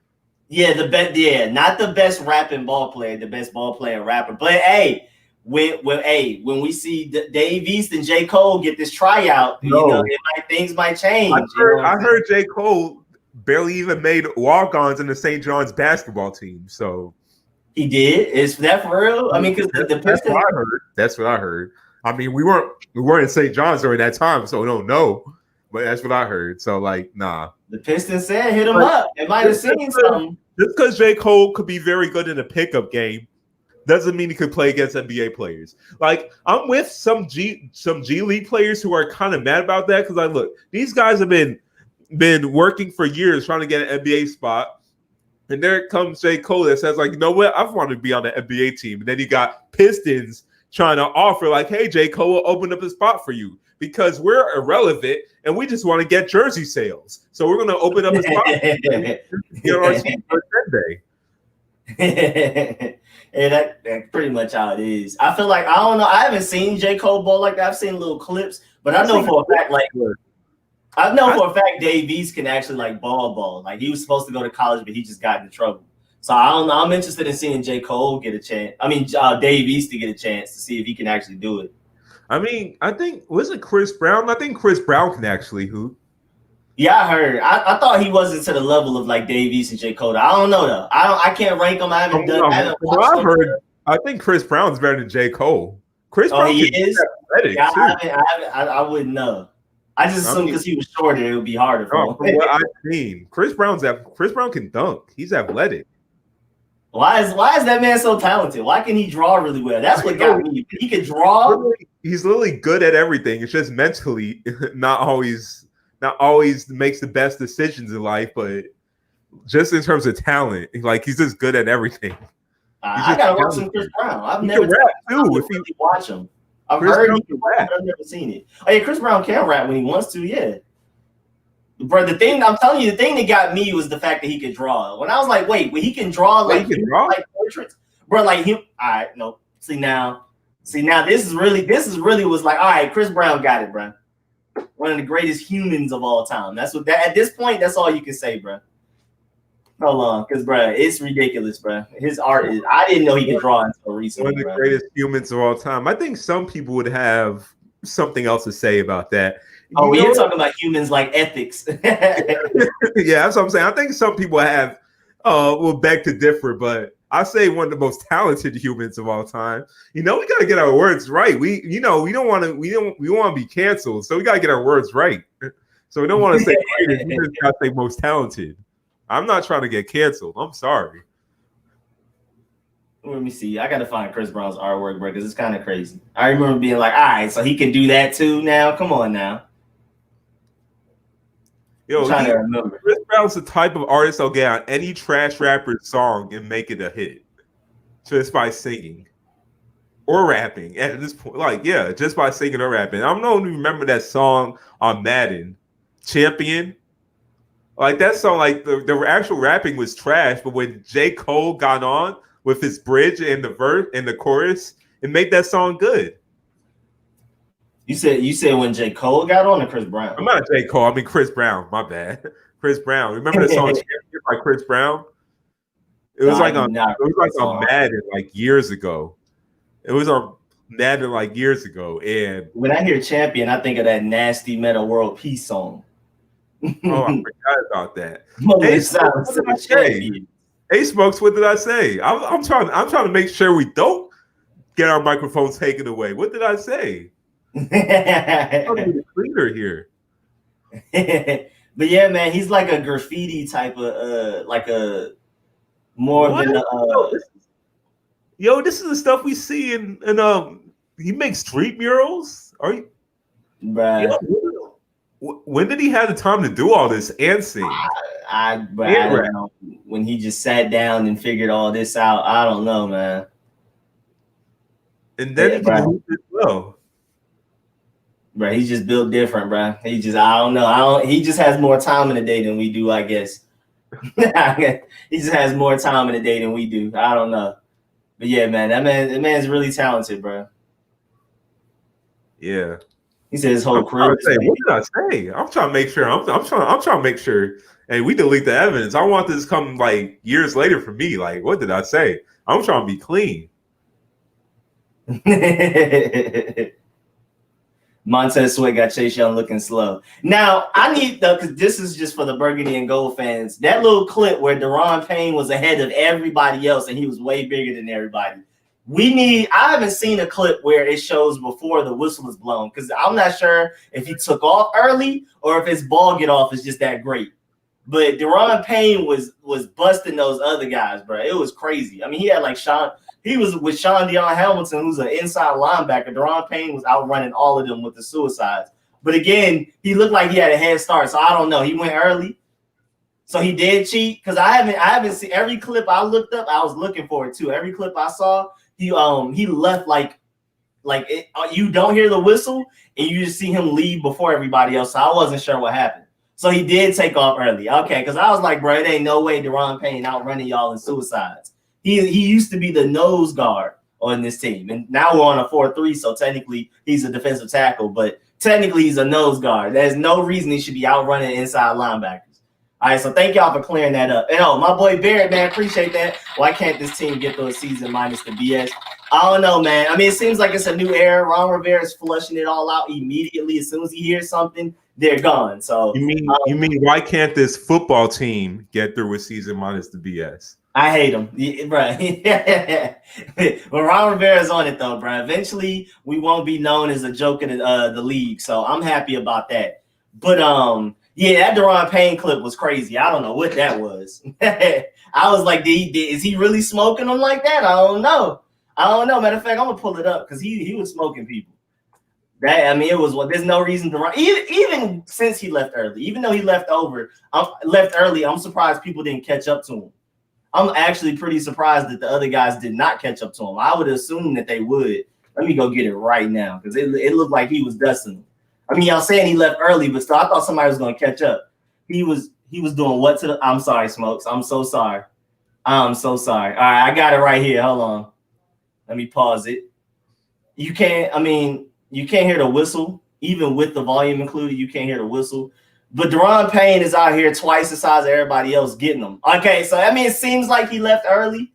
But even then, you would think they would catch up. I mean, they didn't have long to catch up, but and we already know Montez Sweat would beat Chase Young in a foot race, like a straightforward, just running forward foot race. Montez Sweat will beat Chase Young. I mean, Montez Sweat is just built different. Nobody else in life is Montez Sweat. There may be a handful of guys in the league that are Montez Sweat, if there are that many. But Chase Young is going to be more productive, though. You know, this is slow motion. This is crazy how someone that big is moving. Bro, Daron Payne, man, he built different. I'm excited about him, bro. I'm expecting big things out of Daron Payne, especially now that we're switching to a 4-3, which is huge. Football players are literally like the most athletic people on earth, like of any sport. They're like just in terms of pure athleticism. A football player is the most athletic. An American football player is the most athletic.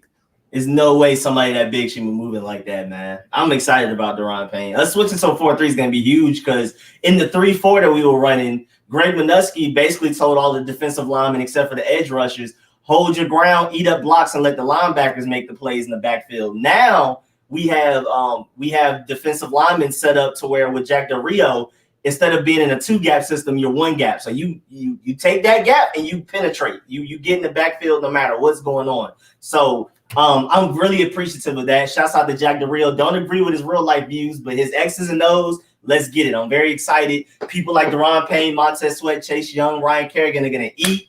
I'm excited. If we have one thing going for us in the future, especially 2020, isolating that season alone, just this season, at the very least, our defensive line is going to be one of the best in the league, if not the best. At the very least, that's what we have going for us, and I'm excited. Jack Del Rio going to get these people right, man. He's going to get these people right. I'm excited. But yeah, still, though, I don't know how he I know he got off early, and they didn't do a lot of suicides. They didn't run that much, but I still feel like somebody should have called him, even with that early start.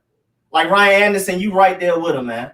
You right there with him, bro. You half his size. And that's really interesting that Ryan Anderson was running with the defensive lineman. I see him more as a Sam linebacker than a defensive end. But if Jack Del Rio's running that 4-3 under, then the Sam linebacker is like on the line, and the edge rusher that was normally the edge rusher in a 4-3 becomes like a kind of a defensive tackle, and then the Sam linebacker is all the way on the edge. So that's really interesting to see that he's working out with the defensive linemen. I prefer him with the Sam linebackers. Hopefully he's still working with them when the linebackers are doing drills, but that's pretty cool to see him working with a defensive lineman. My cousin used to play OG for like 10 years. That joker's back used to like 4 feet wide. Yeah, he said he was 4 feet wide. He said he used to be. No, I believe like even in my high school, like the offensive lineman. Well, even we had a nose guard in our team that was like 300 pounds. This was like in high school, and they're just so. Like, for me, at most I was 220, and I was playing a defensive end. But I was playing a three down defensive end. Well, 3-4 defensive end, and I was super out of it. Huh?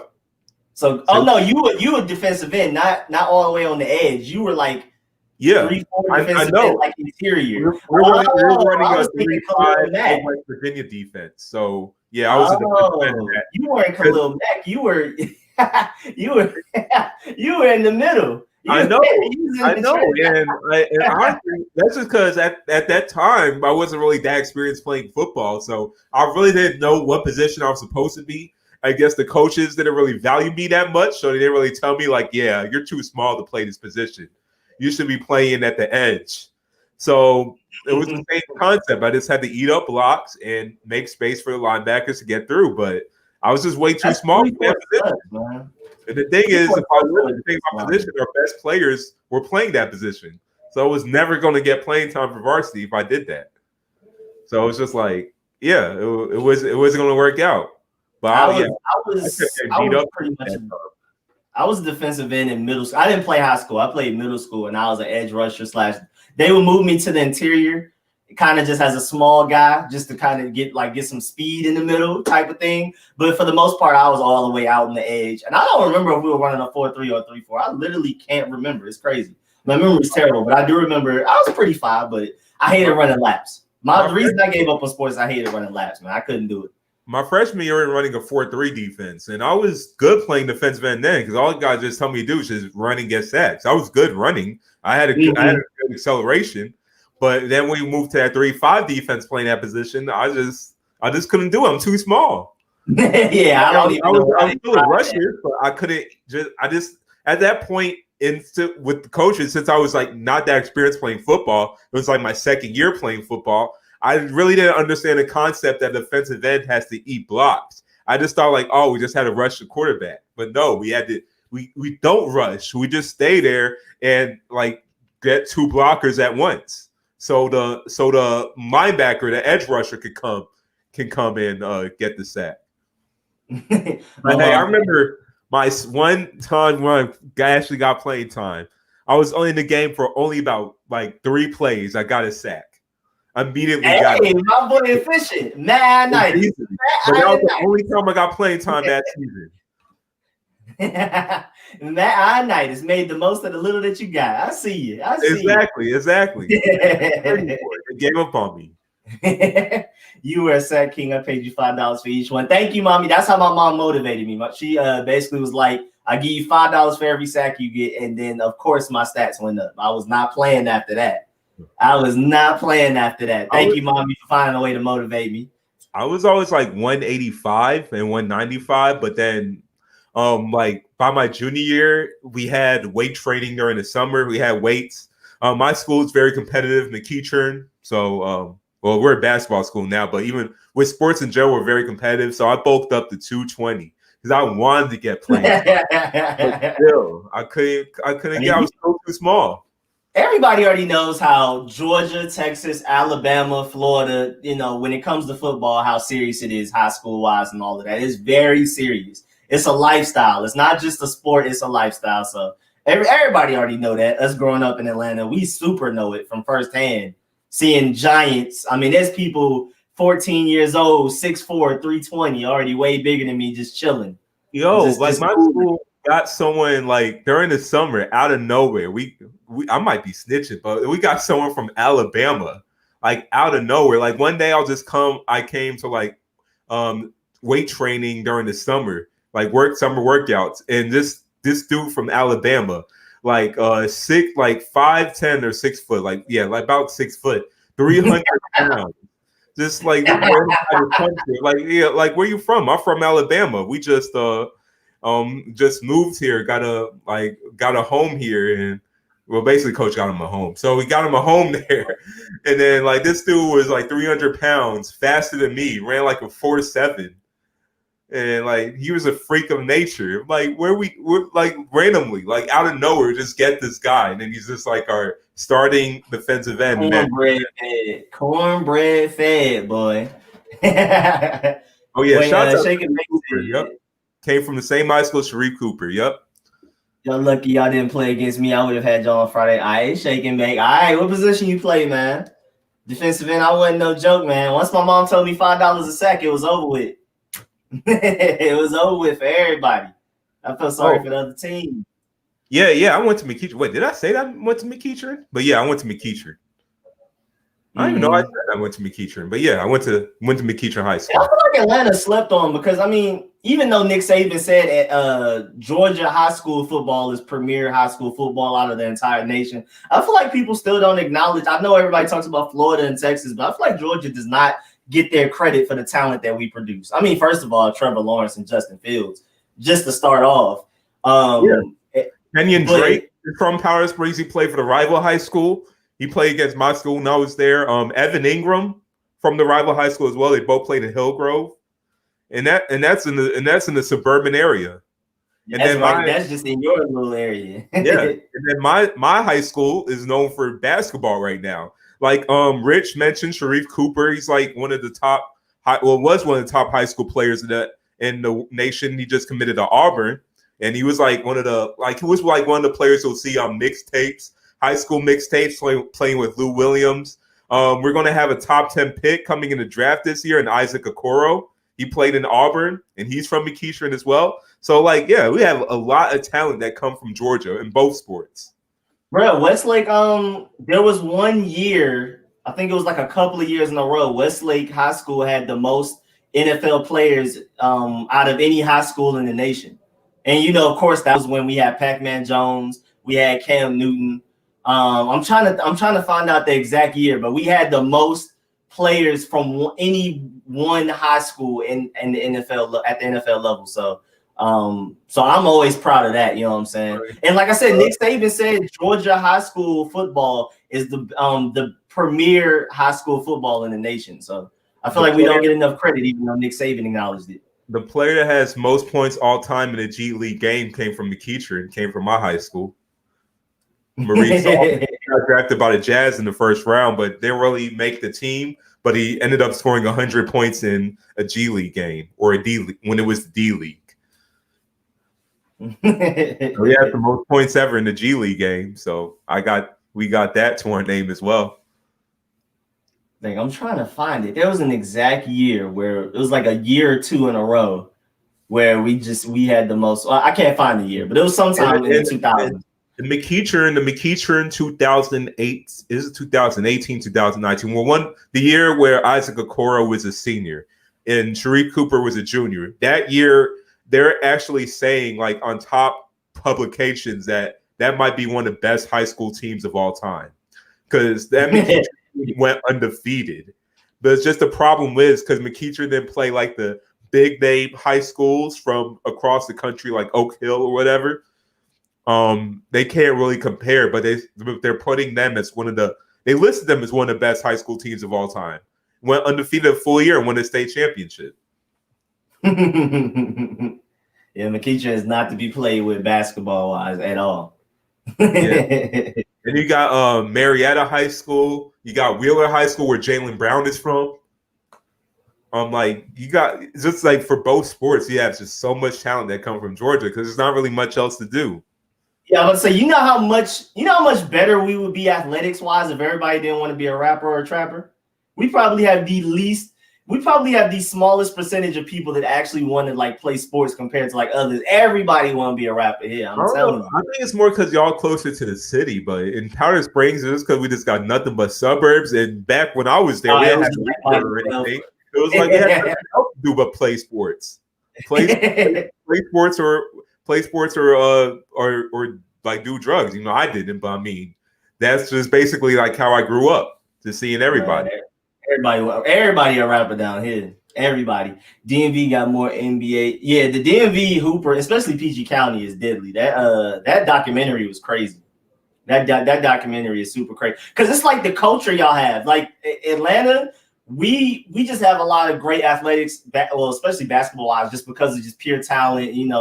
I don't know what it is about Southern athleticism, but like DMV actually cultivates their talent. Like they have programs, they have gyms you can go to for free and ball at. We don't have that. They have great coaches that come in and actually know how to coach, know how to manage their players and things like that. Atlanta, boy, is very rare to find that, to actually find good coaches, to find you know how hard it is to find an inside gym for free in Atlanta that you can ball at and actually run full court games. It's almost impossible. You're gonna have to pay somebody without fighting or without a fight. Oh yeah, without fighting all the time too, to where you can actually finish the game. It's just bro. DMV like literally cares about basketball. Atlanta just is super athletic and a lot of potential, but a lot of it just doesn't get cultivated and developed right because of just the environment. We don't have, the things that PG County has set up. You know what's funny that happened in Powder Springs? So me and one of my friends, we went to this area to play outdoor basketball because we usually had a spot. Like we had a Silver Comet Trail, but in our Silver Comet Trail in Powder Springs, we have an outdoor basketball court on it. They took down the ribs when we came there. I don't know if they did it, but my friend who lives there said they had it on last week. So like I don't know. So I don't think they did it because of COVID.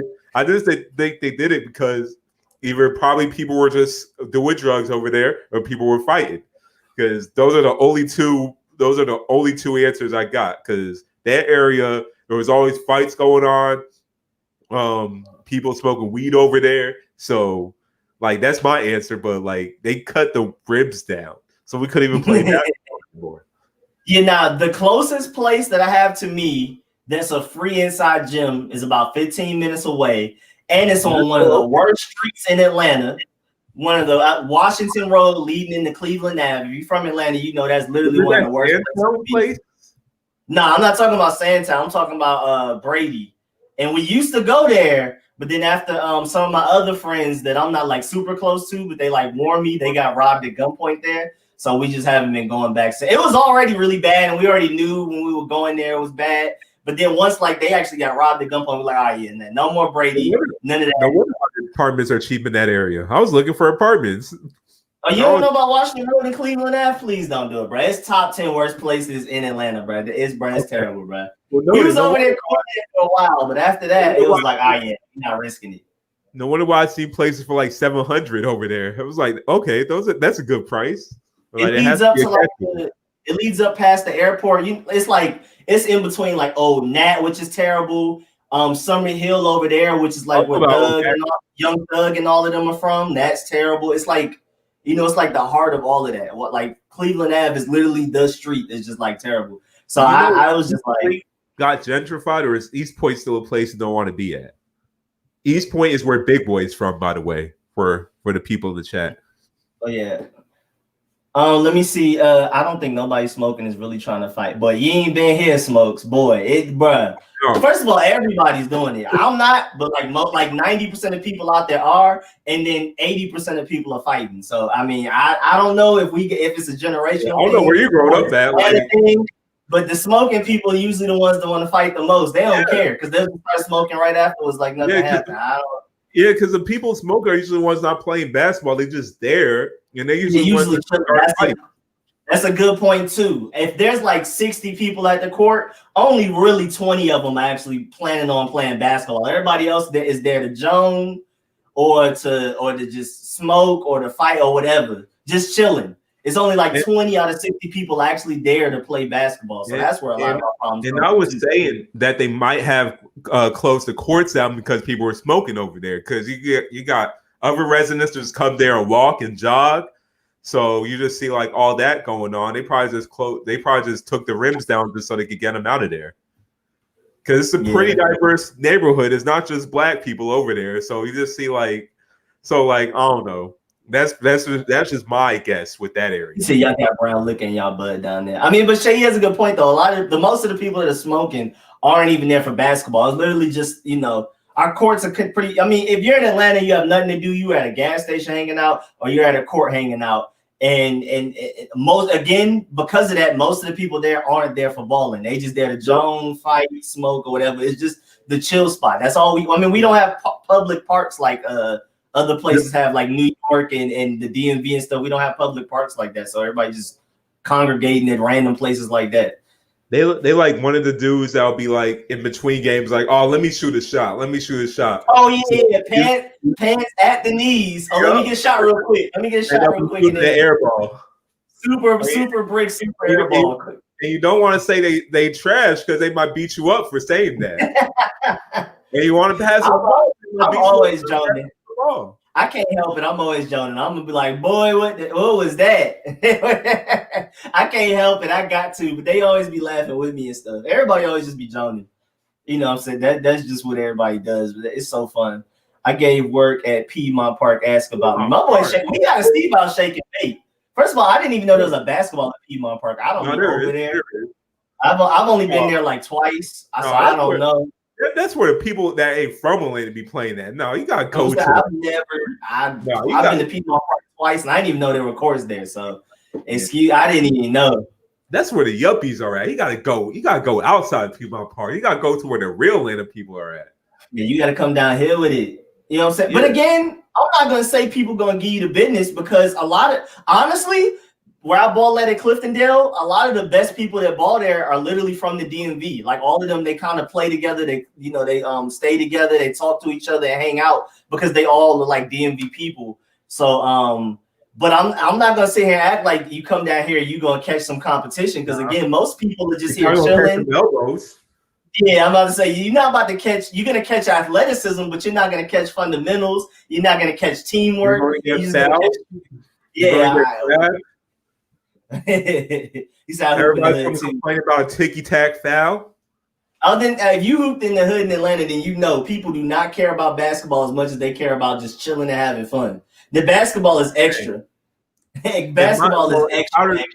In Powder Springs, Douglasville area, so we have this indoor gym where we have people who are good there where they take it so seriously, like they playing for the league. They'll complain about every foul. They'll spend 5 to 10 minutes arguing about foul. The games will last about 30 minutes because half the time they've been complaining about fouls. It's just like every single play, like no matter what, it's like they'll be complaining, arguing. Like when you're just watching them, it's funny. But when you're actually in the game, it's like, bruh, just get it over with. I don't care. Yeah. That's what like Cliftondale is. It's two sides of it. It's that side, like what you're talking about, where the people are super try hard, super care, and they complain all day. And then you have the side that I'm on right up the street where, again, if there's 60 people on the court, only 20 of them actually care about basketball. Yep. They're doing everything else but playing basketball. When you go to Ron Anderson, I say, when you go to Ron Anderson, Rico, you see some of that. Like some of the people complaining. Bro, people just chilling and just complaining. But you never went to Taylor Farms. Like then that's in Douglasville. You never went to Taylor Farms. I went once. We went once as like a group, and boy, because there's only one court technically, and everybody else has the side courts, and it was terrible. Have you seen like a kind of short dude who is really good, but he has like cornrows? He talks a lot. Oh, I don't remember what they like. But I don't remember that, but I remember it. He's like the main dude that be arguing and everything. He's good, but it's like if you play with or against him, the game's gonna take at least 30 minutes because he's gonna argue, play. He's gonna get in someone's face. Someone will want to fight him because he's arguing a lot. It'll be so funny watching, but when you're actually playing with him, it's like, bro, like let's just move it. Let's just get it on. First of all, happy birthday to my grandma. That's Rose Harper in the chat. You already see the green name. She's a member. You know what I'm saying? Happy birthday to my grandma. Happy birthday. And shake and bake. Yeah, like I'm saying, I'm not talking trash to you like you can't come down here and ball, but I'm just letting you know, don't come down here and especially where I'm at, don't take basketball seriously because you're just gonna end up being mentally frustrated because they're here more so for everything other than basketball. You only have like a small group of people who actually are here to play. Everybody else is here to laugh, fight, smoke, whatever, or Joan. So I'm just saying, don't come with the super try hard energy because you're gonna come here and be disappointed because everybody gonna be looking at you like, why do you care so much? Like, why do you actually are trying to win? Like we just like that. That's the environment that I'm in down here. There's occasionally some people that really care, but for the most part, it's always just shenanigans. It's like I said, more people at the court just to chill than to actually play. So I'm just warning you. You come over here, especially Cliftondale right here. You're gonna be highly disappointed in the level of effort that people are giving in their sports. You can get highly disappointed. Or you go to Powder Springs, you probably get people that take it too seriously to the point they would want to fight you or something. Yeah, and then call every foul type of thing. Yeah, but it's weird how it's two worlds and we don't have like a happy middle, which it sounds like everybody else has but us. It sounds like the DMV has the happy middle where they really care, but they know what they're doing. They're not calling petty fouls for no reason and holding up the game. It's like a perfect middle. We have both of the wrong sides of it down here. It sucks, but hey, I'll be chilling. When we go up to New York and we ball, we be having such a great old time. Everybody cares.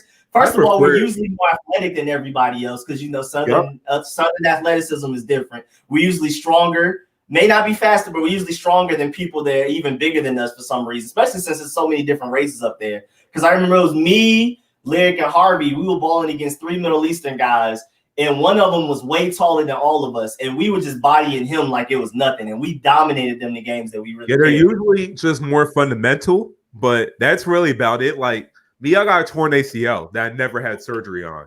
So I don't have the athleticism I used to have in high school. So I just kind of rely off my IQ or my jump shot, really. So playing New York. Say what? So that literally sounds like New York. New York is you with a torn ACL. Exactly. So, like my play style, I play better in New York because I don't have to keep up athletically anymore. I just play my game. I'll be a shooter. I don't have to wear my body out playing against people. Here, it's kind of like physically draining because people are usually more athletic, not as skilled, but they're faster, bigger, stronger, faster. And it's like, it's just draining for my body. So I never really play as good here. But in New York, I could play better because it's just slower and they focus more on fundamentals. But when I really only had my meniscus torn, so I tore both ligaments. But before I had my ACL torn in New York, I was very good in New York. I was playing good like my freshman year. I was like, because I just was just stronger than everybody else, just because I played in the South. But I also still had the IQ. Different. We're built to play football, so when we play basketball, we're way less skilled on average, usually, but we're way stronger and faster and can jump higher and stuff like that. What was I was about to say something. Oh yeah, my mom said I'm the only person you played who shuts you down with my defense. She be cheating. She tickles. She'll pinch you. It's a whole bunch of stupid stuff. And I can dribble through a foul. I can't dribble through a tickle, bro. I'm getting tickled. I can't do anything. She's a cheater, but she does everything. There's even more to it, but she just be cheating. DMV got rough and tough, who's very competitive. DMV got the best trainers. All the youngsters be dunking and freak athletic. See, that's what we're missing. It's all athleticism, no skill. I feel like the South is the most athletic, but definitely the least skilled. There's no cultivating. There's no developing. Everybody's down here doing. I wonder how it is playing basketball in Florida, because you might have like some speed demons in Florida. Yeah, Florida is known for their speed in football, boy, and just all sports in general. Florida always got the fast guys.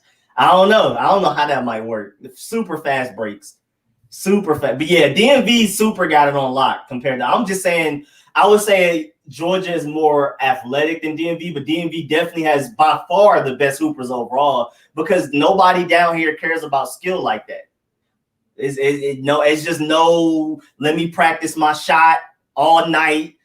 There's no, this coach, let me get these players right. Let me teach them the fundamentals. It's just people outside hooping, smoking, joan, and chilling. It's no, I'm about to go to the NBA mentality, especially here at Cliffordale. It's nowhere near that. It's literally, I'm bored on the weekend. I just need some entertainment. Let me just go chill over there. And if I end up playing basketball, I just end up playing, but it's not the priority. I feel like DMV has more of like a we about to make it. It's make it or don't make it type of mentality out there. This is how I'm gonna feed my family. I have hoop dreams and stuff like that. Everybody cares and stuff. So that's why DMV definitely has a better basketball environment than Atlanta. Easily, it's not even close. I'm just saying we're just usually more athletic because we're just built for football. We're usually strong. When I go to New York, I'm balling. But New York's funny, though, because they talk the most trash. Because usually in the South, any type of trash talk turns into a fight. But New Yorkers can say the most disrespectful stuff ever, and they kind of just laugh it off and keep going. But they don't stop and really just fight, though. At least in my experience. They be saying some wild stuff, and people just end up not really fighting like that. But in Atlanta, Powder Springs is a little bit different because they talk trash. It's more like they're just arrogant and ignorant. Yeah, because I mean, like everybody at least knows how to play. At least everybody that knows how to play basketball in Powder Springs, they always think they're the best. and even when they're not. And then just playing with them, they're usually always extremely selfish and do not pass the ball, especially you're playing against like a high school kid who's actually good at basketball, but they think they're much better than what they are. It's like the most annoying thing ever. And then they'll be the ones talking the most trash. Nah, I mean, people super talk trash here, but again, if it reaches a certain level, it's like an immediate fight, and it's not a truce, but it's kind of just like, bro, can we just not, because it's gonna be a fight. In New York, they can say anything they want almost, and it's not a fight. People just keep going, so they are able to talk as much trash as they want, and it's hilarious. I prefer to watch New Yorkers ball than Atlanta people ball, because I already know with Atlanta, it's just eventually gonna turn not basketball anymore, But in New York keeps it basketball, which I like, and it's really funny. They're talking trash, and it's so random and weird. I don't think I've ever seen a fight in New York playing basketball. Yeah, over basketball. Yeah, I've never seen a fight over basketball in New York. I can't go to Clifton every day without it being a fight over basketball. Like, if I don't see a fight where I'm from in Powder Springs or Douglasville in a week, I'll be surprised. At least one. Extremely surprised. And Rich said, have we ever played at the Rucker? I've been to the Rucker, and the Rucker was like one of the main things I wanted to see when I went to New York. But when I went to the Rucker, it was broken down, and it kind of broke my heart. So I didn't play there. They're not really organized. Like, you can't look 5 months ahead and be like, oh, okay, Rucker Park is doing the tournaments this day, at this time. It's kind of like you got to catch it right before. We kind of got lucky when we went. But the tournaments are cool, but it moved out to Dykeman. It was up to Dykeman for years. That's why Rucker Park was broken down. But now with the whole Black Lives Matter movement and everything, and then like Dominicans, they're trying to get it back together now. They're working on calling a truce, but like Dominicans and Black people kind of had beef for a little while. So basically, we took everything and moved it back to Rucker. So now Rucker Park. Most Dominicans are Black too. I never understood Dominicans making sure they emphasize that they're not Black when they usually be the darkest people in the room. I never understand it. Who y'all think y'all are? Sammy Sosa?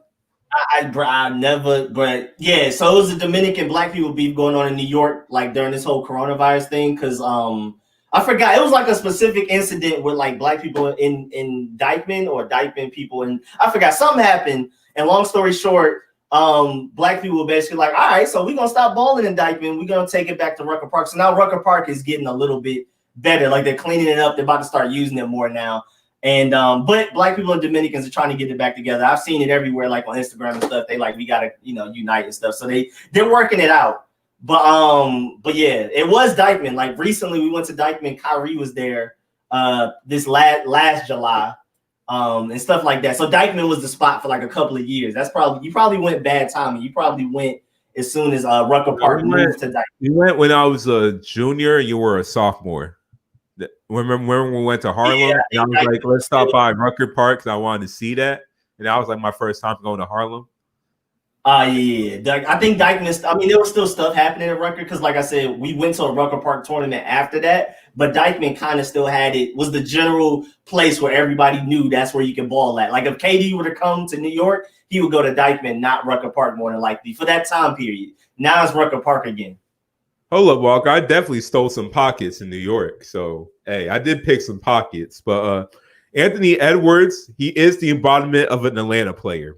Built like a football player and is super fast. He's more athletic. He has more athleticism than skill at the moment. So he's the embodiment of an Atlanta player. Literally Georgia. Literally Georgia. Just freaking. Yeah. That's what I'm saying. We're definitely. He's literally built like a wide receiver / tight end, like running back. Like I would literally say Georgia athleticism, DMV athleticism right here. Now, when it comes to skill, boy, it's not even like I can't even show it on the screen. That's why DMV got it. As far as overall ballers, y'all got it. But just athleticism, I don't know if it's cornbread fed or I don't know what's going on, but you already know with football. With football and everything, Alabama, Georgia, Texas, Florida, athletes, that's what we do. But as far as like skill and all of that, you gotta go DMV, you gotta go Cali, you gotta go New York for all of that. Picking pocket. Oh yeah, I definitely ripped the field. But their handles are New Yorkers are funny because they ball different too. Like they're more cocky, top of the key, dribble, shoot a three. Atlanta people just want to go run into people and do layups and just contact layups all day. No jump shots, no middies, just straight contact layups and dunking. That's all they care about. And honestly, like stealing is kind of easy if you know the concept. All you gotta do is just watch the hips. You already know where the player is going if you watch hips. And then if a player does the same move over and over again, like if they keep putting it between their legs and switching hands, all you gotta do is once you understand like their cadence, you just put their hand on their opposite hand that doesn't have the ball. So once they switch, you just grab the ball. That's what I used to do. Literally, yeah. And he said Kevin Durant athletic freak. Now Kevin Durant, yeah, I'm saying overall. I'm saying like overall. I mean, Durant's an outlier. Yeah, you know what I mean? Outlier, so outlier in China for a tall person. Exactly. Georgia overall is more athletic. It's a Southern thing. That's just how it is. But y'all, I'm not even gonna say it's something in the water. It's obvious what it is. Y'all care more, and then y'all are further south than New York. That's why y'all are far more athletic than New York.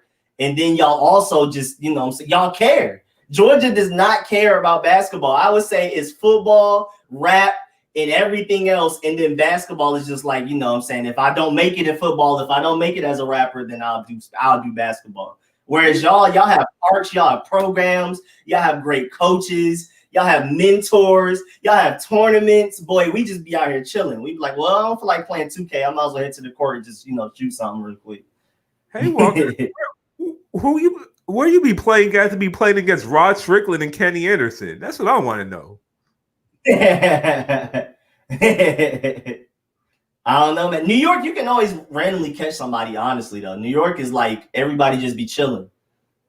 It's like you can go to West 4th and ball whenever you want to.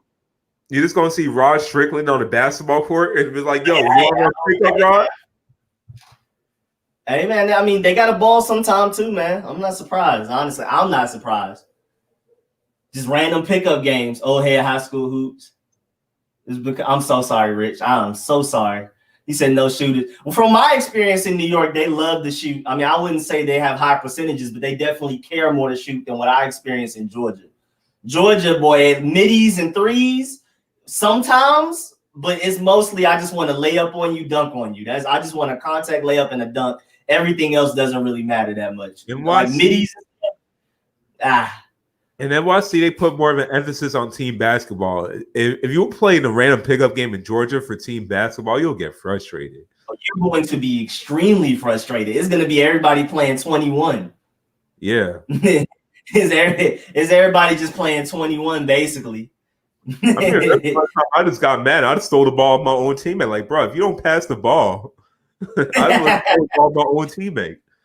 Georgia is going to be the most unorganized basketball you'll ever see in your life. The least skilled fundamental basketball you'll ever see in your life, bro. If you just put ball at a random hoop. I feel like y'all coming down here balling, you will be extremely disappointed because you're used to a certain standard of people passing the ball, fundamentals on fast breaks, middies, having a strong, dependable midi, being able to hit an open corner three. I feel like y'all will come down here and be so mentally frustrated how unorganized and how much people don't care down here. But there's so much potential because you can see the athleticism and it just, bro, I don't care. I'm chilling. I just be there to laugh and just to get my exercise. But I feel like people coming from the DMV in New York coming to Atlanta would be so disappointed.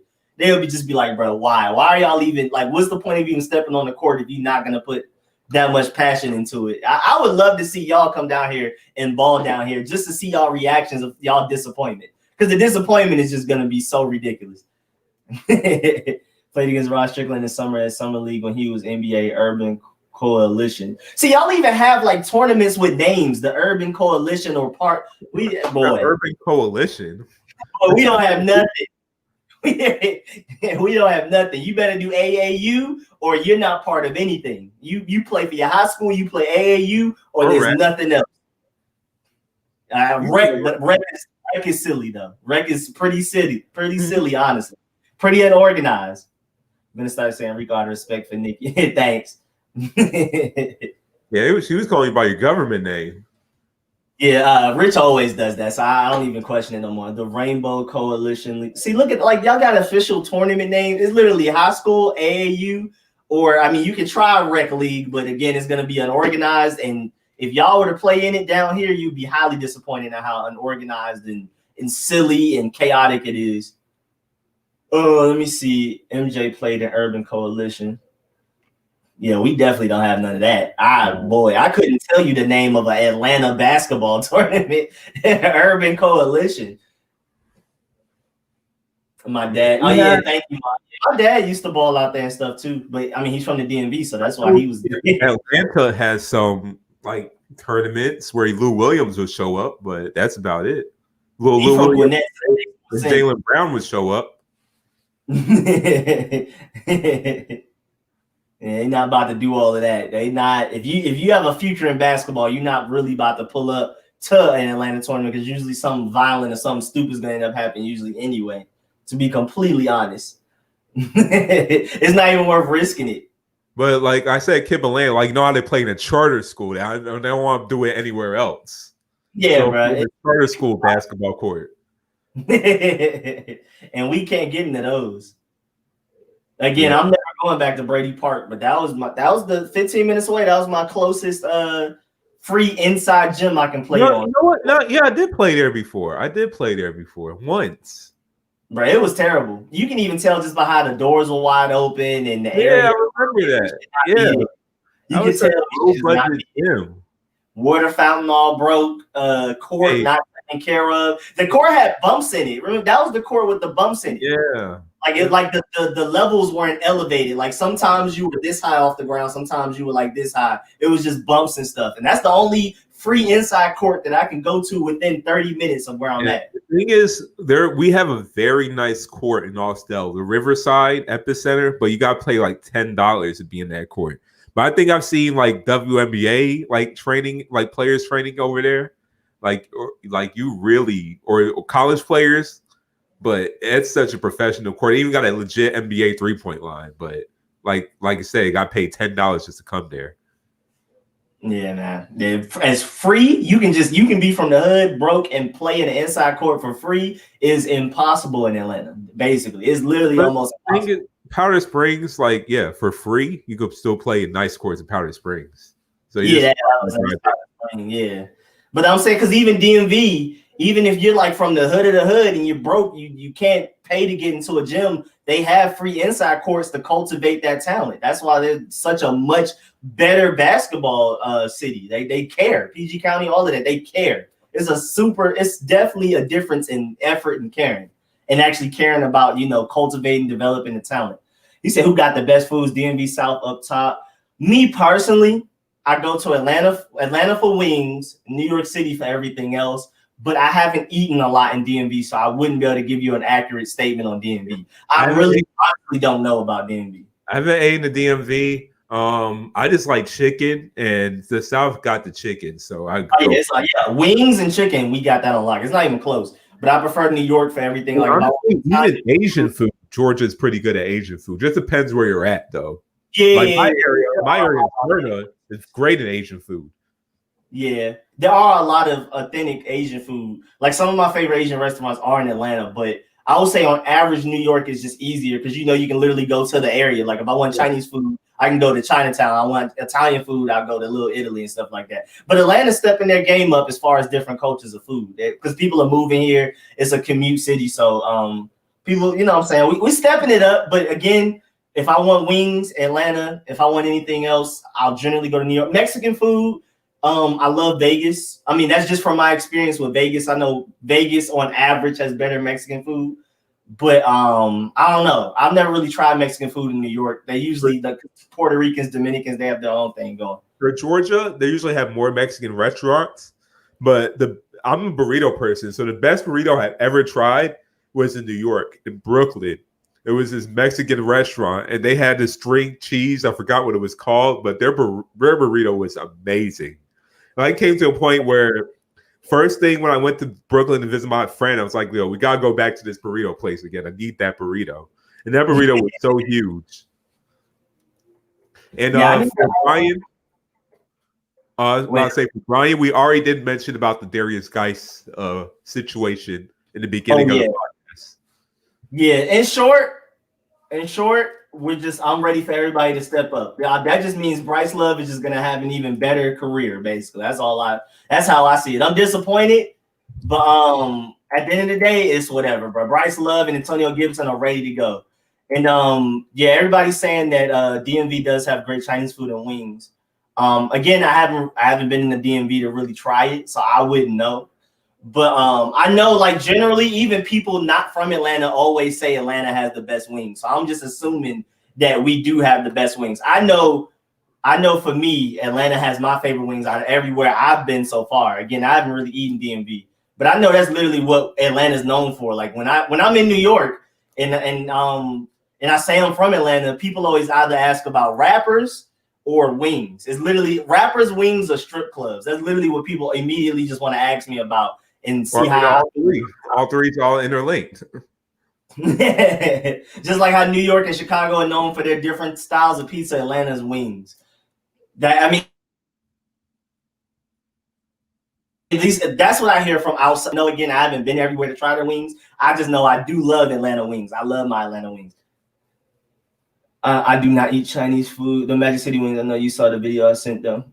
I mean, I've heard, I haven't had them, but I've heard they're really good. I have my own spots close to me. I guess that's why Atlanta is really known for their wings, because you don't have to go far. You don't have to go to a specific restaurant. I have like 3 restaurants within 10 minutes of where I live at, where I know I can guarantee get great wings. Plus, my mom learned how to make wings, so I'm chilling. I don't even have to go to a restaurant anymore. Yeah, since I live in a kind of a gentrified area, we don't really have the best wing spots around where I'm at, but I know where to go to get some wings. And I know New Orleans Cajun food, like getting away from wings and all of that. I've heard it's ridiculous. New Orleans.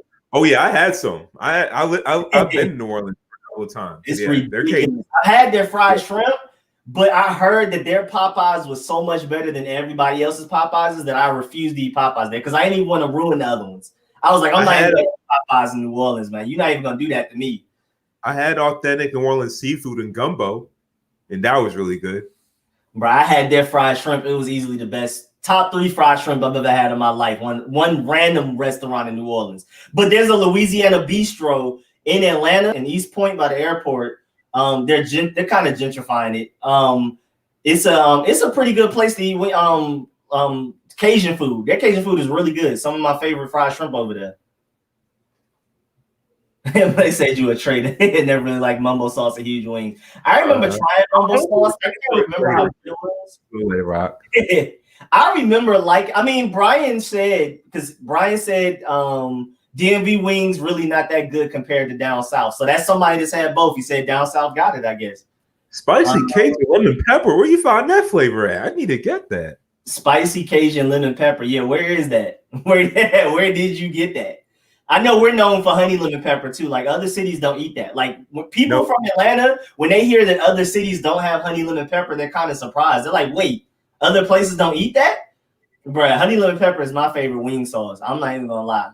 Especially wet honey lemon pepper is ridiculous to me.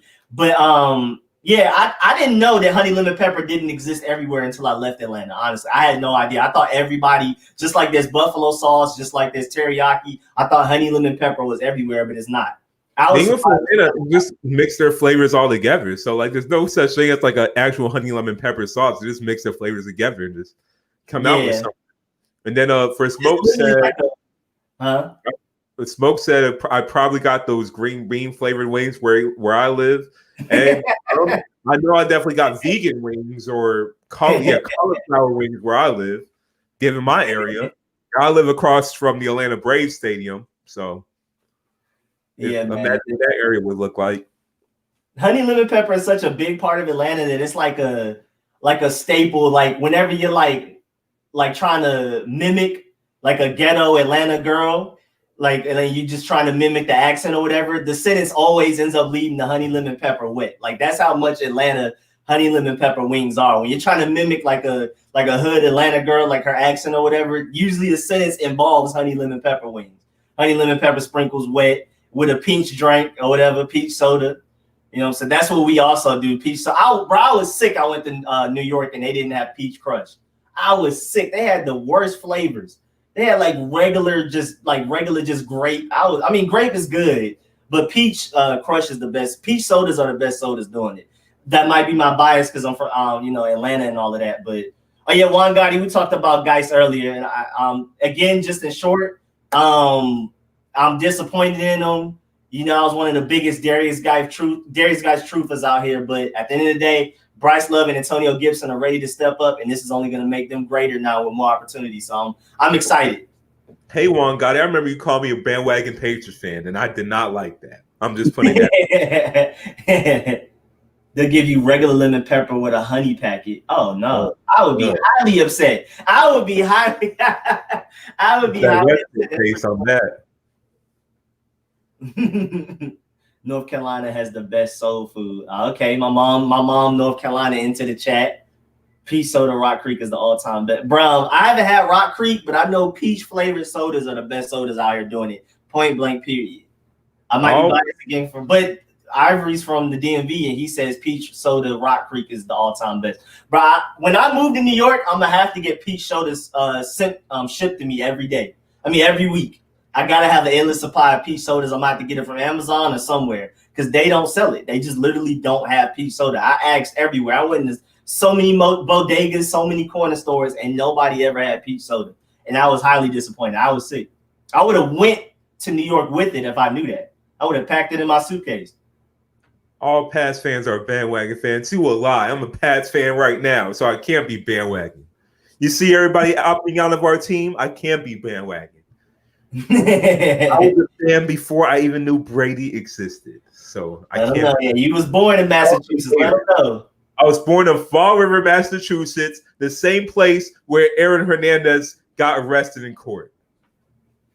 My mom said I've been working hard in this motherfucker on them honey lemon pepper wings. Yeah, my mom's been doing trial and error. It's been good every time for me. She's a harder critic on her food than I am. I've liked all of them. I like all of them. I'm happy. I'm chilling. Hey, Miss Harper, if you could just ship me some honey lemon pepper wings, that would be great. Yeah, it's definitely next man up time, big boss man. It's for sure that. He said peach soda tastes like fruit cup juice mixed with Sprite. Bro, when I'm in other cities like that don't have peach soda, like New York, I just get Sprite and then I'll put like a random flavored Fanta to mix it in, just to try to get a little bit of that crushed soda that I can, try to get it. Hey, Juan Gotti. Hey, it's fine. Bills can win the AFC East. They can. And hey, if Dorian Gunner Pats go 0-16, I'll be happy because you know what? We'll get Trevor Lawrence. So hey, we can do that. We can do that. Oh, thank you, Miss Harper. Thank you, Miss Harper. Rico is willing to share. I don't know how you're gonna get it, but I guess you have to. Because I know y'all social distancing like super seriously, so you need me just like come, like just stay out your door. You just drop it on the ground or something or whatever. Then I'll pick it up. I guess we can make that happen. Yeah, we're not playing. I just got my own place. All I've been doing is buying food. Like I can't cook, but man, I didn't like cooking is time consuming. Yeah, I hate cooking. It's not for me, man. It's not for me at all. I can't do it. I prefer to cut grass and do yard work. I can't stand cooking. It's just the patience of it. Just sitting around and wait. I don't know. It's something about it. I can't even word it. Because honestly, if it's the patience, then I can just watch an anime while I'm cooking. But I don't know. There's just something tedious about it. I don't know. I can't stand cooking. Get a wide receiver. Your best one is Wash 33. They're not playing with your patience. They coming at you, Shay. You deserve this. You started. Tips have the Washington football team in the past 15 years. I'm about to say you better emphasize with time period. Tell me. How many championships have they won in any of y'all lifetimes? I know y'all weren't even alive last time they won a championship. Y'all got them started. Look what y'all did. Y'all got them started. Y'all got the Patriots fans started. Y'all did this. We are getting Trevor Lawrence. And then, I'm saying this season is a crapshoot. We're not even sure if this season is going to happen. We're not sure if this season is going to finish. So once coronavirus, well, I don't even know what I'm supposed to say. I don't want to get you demonetized. Once this pandemic is finished, then next year when we have a regular season, we are going back to the Super Bowl. Right back to the Super Bowl, huh? Pass Pat Mahomes and them. Well, you know what, Door Gunner? You are a hater. You can't even support your home team because you're mad you were born in Rhode Island, and you're mad that you weren't born at least an hour away. You could have been born in Massachusetts, like I was. I was born on the tip of Massachusetts. I could have been born in Providence if my parents would have went to a hospital 20 minutes away, but no, we went to Fall River. So I was born on the tip of Massachusetts. So that's why I'm a Patriot fan. Because we represent Massachusetts. We represent Massachusetts. Where's my thing at? Hold on. Y'all from Providence, y'all from Maine, y'all from New Hampshire, y'all from Connecticut, y'all not from Massachusetts. Yeah, I'm gonna let y'all handle that smoke. They ain't got nothing to do with me. So that's why we named our team New England. But we are a Massachusetts team. And I'm a proud Massachusetts native. Just to set the record straight, here's the, you know what I'm saying, the tiers of everybody that's been winning championships. Here you go. Just to let you know, Dallas fans think they got it over us, but if you're going all the way back, you know what I'm saying, we're above Dallas. The Eagles, I mean, you know, they luck out a little bit on this list too. About the past, we were not born last time the Packers won. Because my logic always is, how far are we gonna go back? Because you either do all of time or like none of it. Because if we're gonna talk about, you just gonna say the last 10 years, but now y'all are gonna be bad this year, and then you're gonna say, well, what about the last 10 years? And then it's just like, you can't pick a time. It's all time or now for me. Well, Packers are irrelevant. Look at man, now the Bears, they were dominating, man. they dominated. Eli didn't do it. Not Pierre Paul, at least not Pierre Paul with 10 fingers. They don't got all that. I don't care about the tiers. Patriots are number one. It don't look like that on here. I'm sorry, it just don't look like that on here. I just can't restrict it to a certain time zone. It's either I'm arguing about now, or I'm arguing about all time. I just can't split it up like last 10 years, lifetime, Super Bowl area. Me personally, that's just how I just don't debate that. I'm either all time or this year. If you go past this year, I'm doing all time. I'm immediately including everything into my debate. And we right up there with third tier. And I'm happy about that. How are we in the same tier with the football team? That's not even their updated logo. How are we here? Hey man, this came out before we changed it. I took it like months ago. That don't even count yet. That's what I'm saying. That don't even count anymore. Y'all not even that team anymore. Y'all a football team. So you saying we start over from zero? That's what you're saying? Y'all got no championships as far as I'm concerned. Like, nah. Nah, man. We third tier right here, bro. We third tier. Above the 49ers, above the Cowboys. That's all I care about. And above the Eagles. I'm happy about that. Y'all team that have Brady. Hey, man. Hey, bro. Don't be mad, bro. We same tier as you, bro. It's okay, bro. It's okay. No, y'all were alive last time they won a Super Bowl. Not to the last time they won a Super Bowl. You didn't even know what a cell phone was last time we won a Super Bowl. It's okay, bro. Last time we won a Super Bowl. Like, we didn't even have AOL dial-up internet. Did we even have internet? Bro, Super Bowl. We just watching TV? They could have rigged it. There was no proof that somebody didn't cheat. I'm saying, yeah, it could have happened. It could have happened. Like, we can't go third tier. Like I said, all I debate about is this year or all time. I don't do any in-betweens, and all time, you know what I'm saying, third tier. That's all I care about, you feel me? Third tier. Steve Grogan was the GOAT. I wasn't alive during that time, but my childhood, at least, well, my childhood was Brady, but my little childhood, my early childhood was Drew Bledsoe, Curtis Martin, Terry Glenn, Ted Johnson, Teddy Bruschi, all of that. Ty Law, Lawyer Malloy, and that is blasphemous. That is blasphemous in Stephen A. Smith's voice. No way Haskins is winning MVP. Hey, right. Hey, okay, watch, Seyi. At the end of the day, the tier that I care about is we're above the 49ers, Cowboys, and Eagles. I don't care about nothing else I see on here. Our logo is above their logo. That's all I care about. Everything else, I don't care. Well, I guess the Ravens. That's about as likely as Jarrett Stidham having a 30 touchdown season. He's super hating. Oh yeah, he's super hating. Watch Haskins go crazy. Watch him go crazy. You'll see. You'll see. He may not win MVP, but he's gonna go crazy. He's gonna be a top 10 quarterback easily in this league. All right. I mean, that would happen if like all defenses just decide to opt out. All starting defenses, like, you know what? Ain't gonna be the season. So like, Haskins gonna have a big season.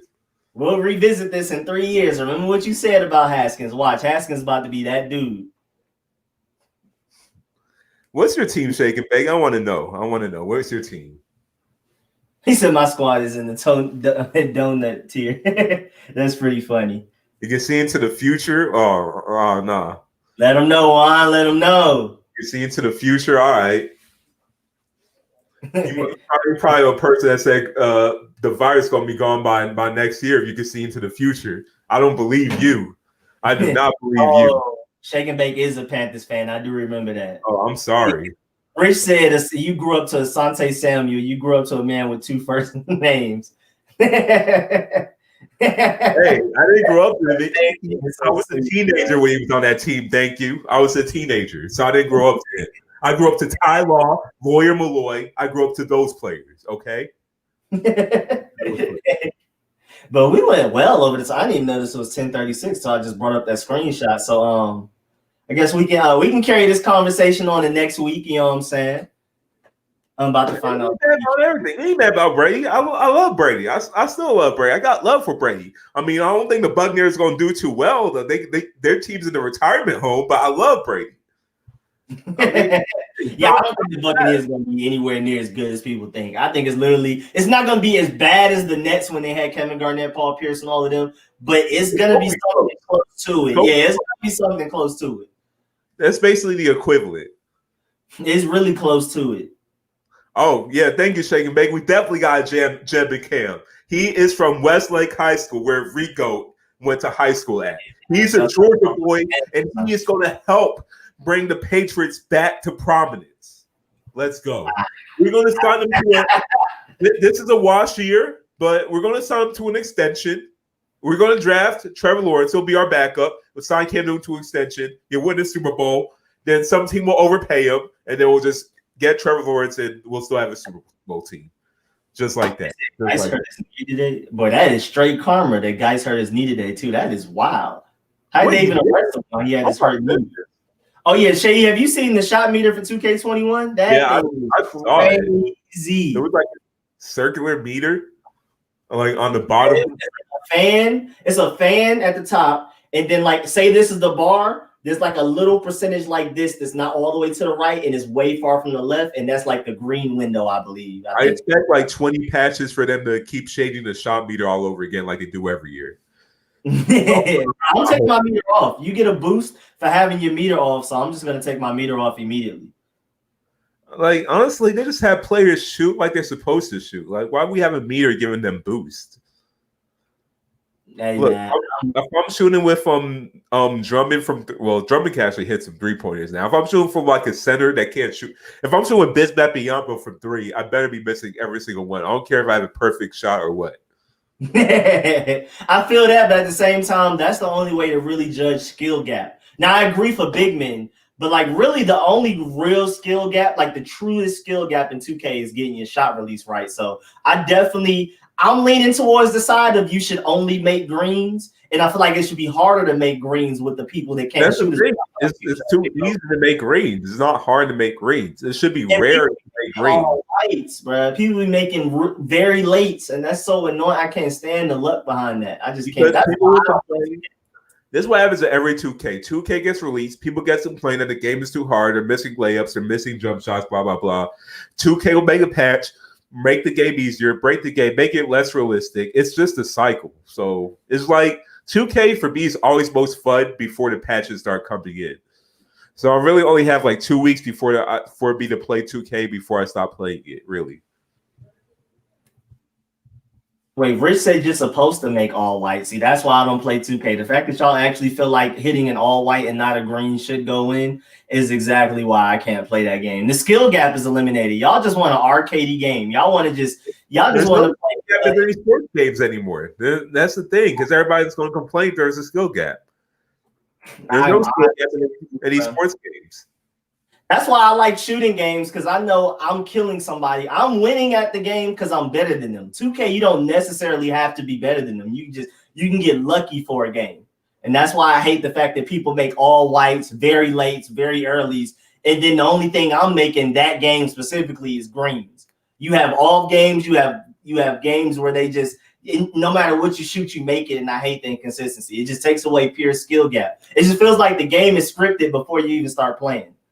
So that's why I can't do it, bro. 2K is just too noob friendly. You can just pick up a controller, be 8 years old, and still make shots.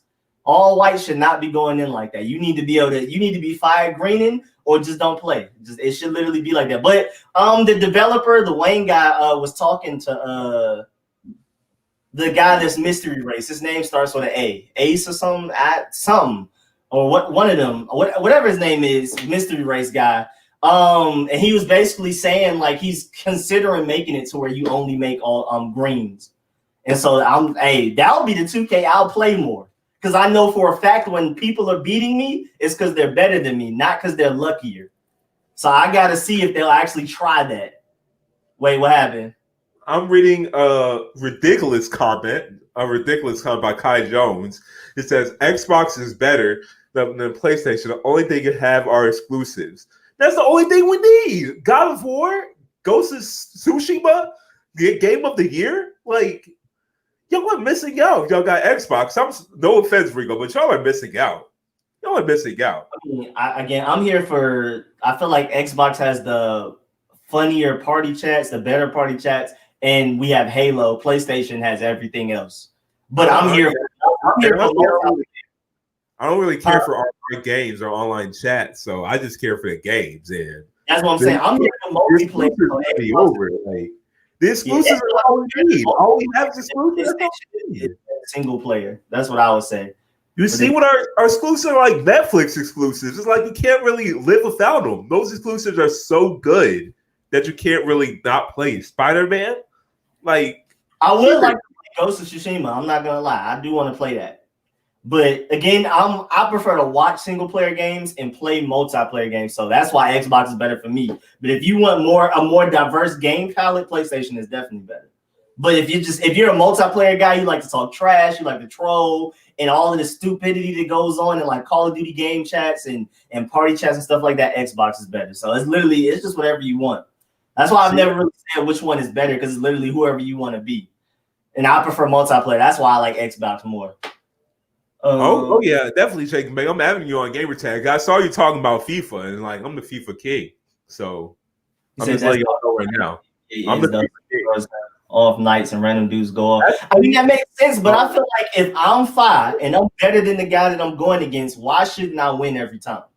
I feel like there shouldn't be so much luck and rolling the dice and stuff. That's what I mean. You know what? Y'all got it. Y'all play 2K. The lower the skill gap, more money you make for 2K, because more people will play it, more people will buy things. So that's why they got no skill gap. And that's why all sports games got no skill gaps now. FIFA got no skill gap because there'll be people are much better than, but all they got to do is just use Messi or Ronaldo and just press the shoot button. And no matter what they'll do, they'll eventually score a goal. Yeah, so I mean, I understand 2K trying to make it somewhat realistic by you. Sometimes you have an off game, sometimes you don't. But I feel like that's not fair to the actual player, because I feel like every game is a fresh restart, and that's not necessarily a series of game chronologically. Like, I did well today, I shouldn't do well tomorrow. I feel like every game is like a reset of time. And again, y'all got it. Hey, man, if y'all want to play a game where somebody worse than you can beat you at that game and they're clearly worse than you, y'all got it. I mentally can't handle that. If I'm better than somebody, I should be able to beat them every time unless I'm slipping. Yeah, I like playing the game for realism. So if it's not realistic to me, I don't like playing it either. Which is also why I don't care for FIFA anymore, but I'm still good at it. But FIFA is not really realistic to me. 2K is super luck. Now, of course, there's tiers. Like when you get to those higher guys that know how to dribble really well, know how to get their greens, then they're better. But there's still a lot of there's a lot of luck involved. There's some skill, but the skill gap in 2K is definitely smaller than shooting games. In Call of Duty, I'm winning because I'm better than the guy I'm going against. Rogue Company, Halo, Apex, all of that. I'm winning because I'm better than the person I'm going against. 2K, somebody can be worse than you and beat you occasionally just because the game feels like they deserve to win. They'll get better dunk animations. They'll just get random like loose ball cheat. I hate the loose ball cheat. I hate when there's 50-50 balls and the other guy's always winning that game. That's super 2K scripted. They'll make all whites. You'll miss all whites the whole game. I can't do it. Hey, Rich, I think you're talking to Rico. I know you ain't talking about me. Cause I know you ain't talking about me in FIFA. But hey, Shake and Bake, if you got Pez right now, that's the game I play. So hey, we can play that. That's the game I play. I just don't know how the internet connection gonna be because I heard online for that it's kind of trash. But yeah, I like Pro Evolution Soccer over FIFA. You said it's skill part is for when you play CPU and not your homies. They need to make it. I mean, hey, again, this is why I don't play 2K. It's just no skill gap. That's why I don't play it. It's an animations based game. Exactly. It's so much just an 8-year-old can beat me. If I play an 8-year-old 100 times, he's gonna beat me at least 5 times just because of how 2K works. 2K is just gonna give them that blessed luck at least 5 games out of 100, and I can't do that. I personally can't do it. I mentally can't handle playing something that I don't have 100% control over my fate doing. That's why I can't play 2K. Madden is pretty bad, but it's not 2K bad as far as skill gap goes. But Madden is really scripted. Like you'll just randomly be fumbling one game just for no reason. They just decide you have to lose this game or you have to overcome extreme obstacles to beat somebody that's worse than you.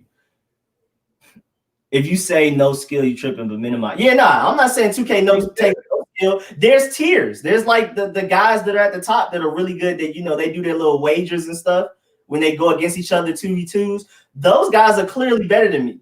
But the fact that 2K, there may be a game I can beat them, even though they're clearly better than me, just because 2K is just, 2K, I can't do it.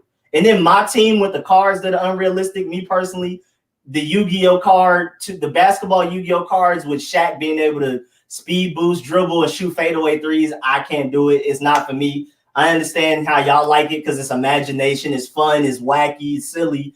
I don't know. I guess I take gaming too seriously. I can't do it. Y'all super got it. That's all. I played 2K in the beginning when Park first come out, grind my player up, get all the Hall of Fame badges. Even though the badge system is a little bit different now, but still, I grind my player. I play a little bit of my Park. I play a little bit of Rec, and then I'm out. Once Park and all of that dies, and we move on to my team era, I'm out. If you play these sports games, you have to actually have strategy and run plays. If you freestyle, it's going to look like backyard play. Yeah, that's what I'm saying. I feel like Madden has a slightly bigger skill gap. Like, it's harder for somebody worse than somebody to beat somebody that's better than them in Madden than it is for 2K. It's actually quite likely that somebody worse can beat somebody that's better than them in 2K. Who asked about each other? One, my favorite gang movie. I'm between Sugar Hill.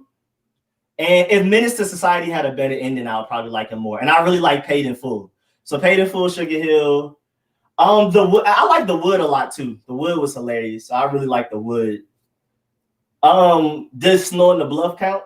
Because I really like Snow in the Bluff too. Snow in the Bluff's a classic. That's an Atlanta classic though. I might be biased.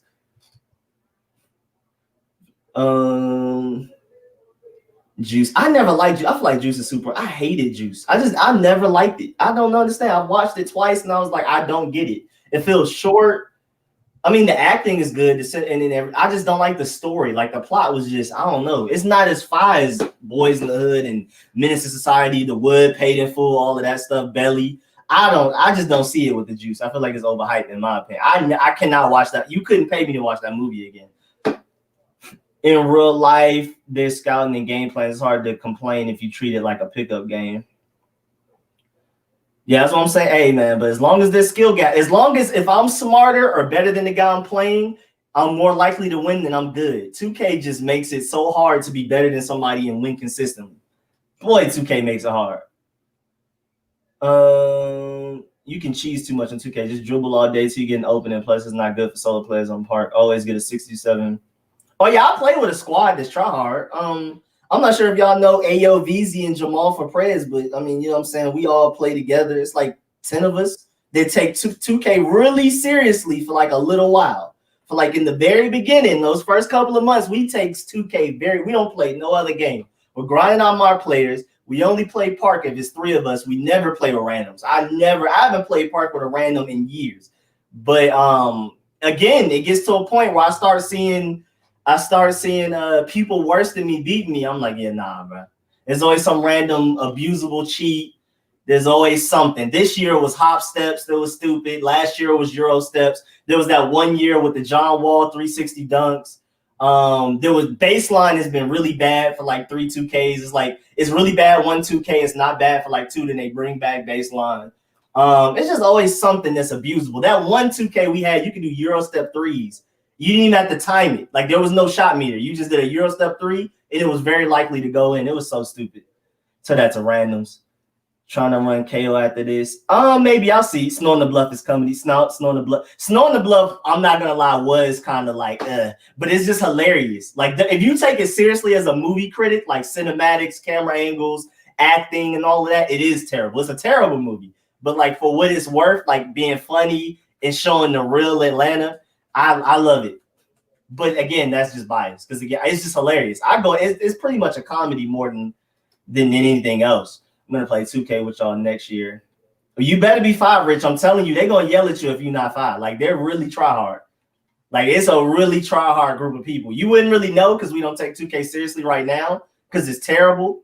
But watch when you come around. Watch when you come around how serious they take 2K and even how serious I take it for a little while. LeBron changed the real life in the players 3 years straight. I hate how you have to pay VC to upgrade your player. That's the Seyi crowd. That's the Seyi crowd, the VC. I don't really care. I've already just accepted it. When I pay $60 for the game, which I don't. I haven't bought a single cent. I bought the game with my own money. I refuse to pay a single cent for microtransactions. It's against my religion. I'm sorry. I don't believe in that microtransactions. Rich said he never pays. Oh, you're not playing with us. If you're not an 80-something overall day one with at least some Hall of Fame badges within the first week, you're not playing with us. I'm telling you, they really care about you must not have slept. You must not have eaten food. You must have done nothing if you can make your player good without paying.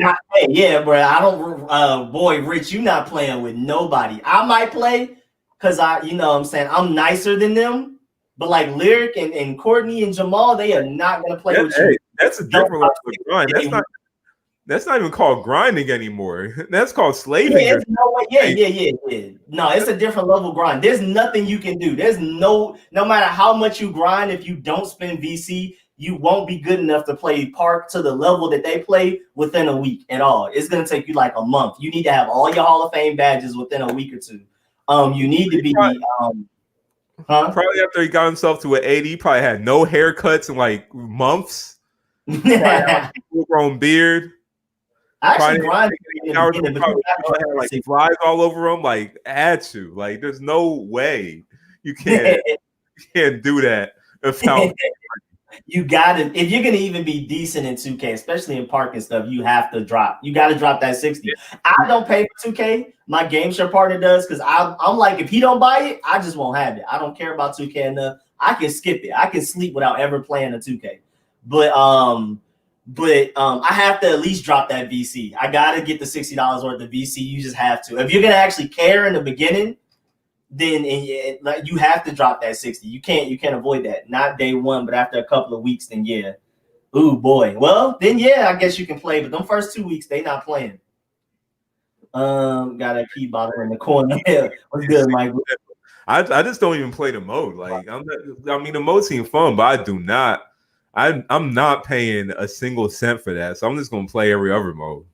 Oh, bro, 2K, literally, I only play it because I know it's the game that everybody has out of my friends list. It's the only game. Call of Duty, everybody doesn't play. Apex, everybody doesn't play. Elder Scrolls. We're all divided amongst different games. Even Madden. Not everybody plays Madden, but 2K is the one game everybody plays like 16 deep in the party. Everybody grinding their my players at the same time that first week, and then everybody starts creating their groups for who we're gonna go in the rec and park with and stuff like that.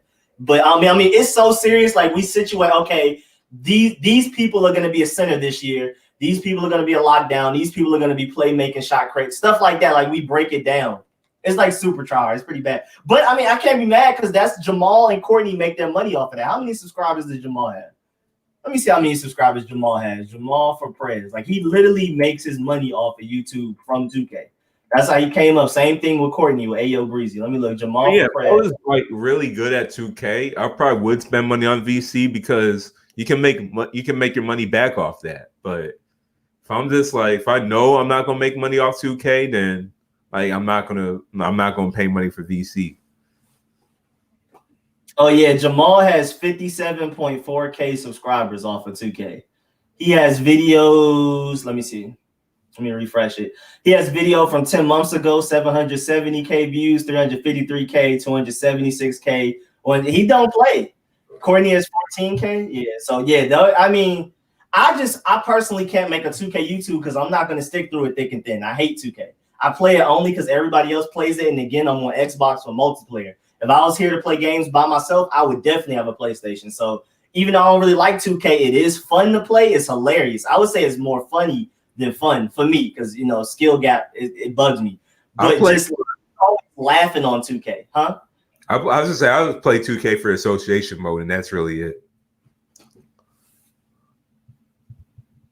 Boy, I play it for my park for a little while, rec for a little while, and then team up until I'm tired of it. Because team up is hilarious. Team up is some of the most fun and the saddest you can be on Xbox ever. Team up can be fun and the worst thing ever at the same time. Yeah, my league, not association mode. Changing to my league. Yeah, my league. That's what I play it for. Association mode. Rico, have you ever considered that the guys you're playing might actually be better? Nah, Smokes. It's lit, bro. I can tell when somebody's better than me. I will willingly admit it. No, 2K is literally just don't care, run in the paint, hold X. Or for y'all, I guess square. So yeah, it's like you can tell when it's like a lack of skill gap. I can tell when somebody's better than me. I can tell when they're not. And usually it's really release is the biggest obvious thing. Some people will be making very earlys. I'll be missing all whites. I'll be hitting green. Somebody will come down and hit a very late. And then now we have the same amount of points. It's dumb. Which I think about Halo 5 preview. I'm excited. I hope that grapple hook isn't in multiplayer, but we'll see. I'm excited about Halo. The multiplayer is going to be free. You only basically pay for the campaign. It's going to run at 120 frames per second. And I'm excited about it, but I just hope it's not noob friendly. Because Halo 5 was noob friendly. Reach was a little bit noob friendly, especially with the armor abilities. I want us to get back to Halo 3 and Halo 2 where literally I'm better than you because I'm better with guns than you, not because my ability is better than yours, not because I have a grappling hook, not because I'm smashing down to the ground like Iron Man. Halo needs to get rid of all of that new friendly stuff. I doubt they will. Hopefully they do. But I'm still excited about it. Friends too. Making a small forward this year. I gotta see. It's hard to make a serious mod player and drop money on him immediately because they always come out with a meta build like a few days in. It's better to just kind of wait and then make it my player then and put money into that. I play multiplayer since it's free, but I'm not paying for nothing. Yeah, Halo's my favorite game. So once Halo comes out, and if it's even slightly good, even if it's even a little bit good, that's all I'm playing for weeks straight. That's it. Halo's still my favorite game franchise. So 2K is getting thrown in the trash. Call of Duty, as much as I love, is getting thrown in the trash. If I'm still playing Elder Scrolls Online back then, thrown in, everything is on hold for Halo. Apex, everything. That's my favorite game. It's the game I'm best at. You know what I'm saying? So I'm definitely getting on that. Hopefully it's just some type of good. I'm not expecting it to be great. I'm just a little something. Right. But how's that Ghost of Tsushima going for you, though? How far did you get in it? Oh, I actually just beat the game like a couple days ago. Is it crazy? I'm about to watch amazing. I played it in Japanese with English subtitles too. It was amazing. The thing with Ghost of Tsushima, though, it was made as an English game, so their mouths are moving. Their mouths are not in sync with the Japanese. Like, yeah, when they're speaking Japanese, their mouths are not in sync. They're in sync for the English dub, not the Japanese dub. Oh, okay. So it's just kind of weird. Just like, because I'm like, look, this is a Japanese game. Why they're in sync for the English dub, but not for the Japanese dub? But then I try playing in English, it just don't sound right. Because like, why are we in Japan and y'all speaking pure English? That's why I watch dubbed anime sometimes. Like I prefer dubbed if I can, but like My Hero Academia and Demon Slayer and all of those type of stuff, Dr. Stone, I could not. Fire Force, I cannot watch that dub. The difference between a show and playing the video game is you're still trying to do the actions, control like the horse or fight during the video game. So you're trying to do all that while trying to read the subtitles. It's actually not that easy. So it's like sometimes don't even know what the story going on because like you're focused on everything else. And like they ask you and you have like those answer prompts to give your answer, like to the response. But I'm like, dang, I didn't even read what she was saying because I was focusing on doing this. So, like, random answer. That is pretty funny. That is pretty funny. And wait, I missed the Halo 2 and Halo 3 days. Yeah, that's literally the apex. That's the top tier, the apex of gaming for me. Halo 2, Halo 3 days with World at War and Modern Warfare 2 was my favorite gaming period ever. Just period in life. I miss those days. But somebody said something I wanted to. Oh yeah, Rich said the demo comes out the 24th, so I'll just be watching videos and testing builds. See, that's if they do that again. I hope they do that again, where you can actually make the build and try it out. Like, because this past 2K actually allowed us to create a 99 overall, so you can test it out if you wanted to.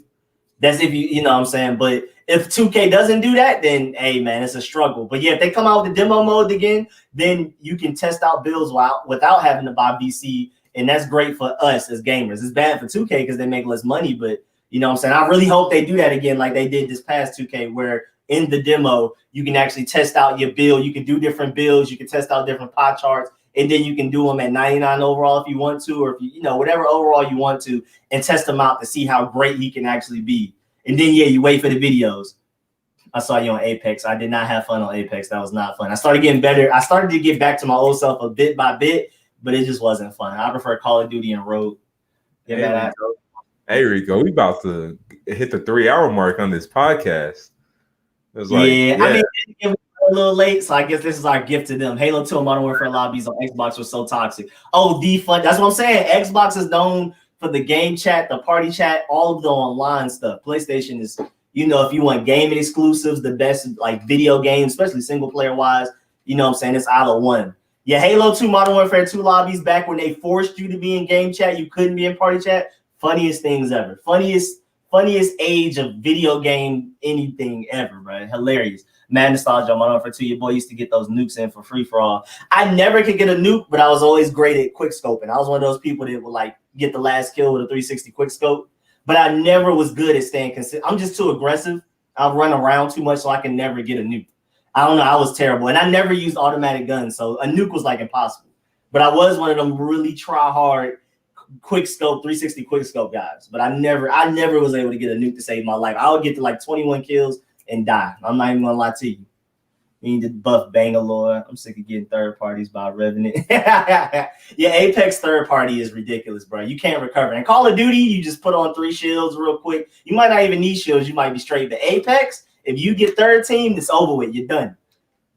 Try to make triple type 2-way slashing playmaker. Oh my lord, people about to be LeBron.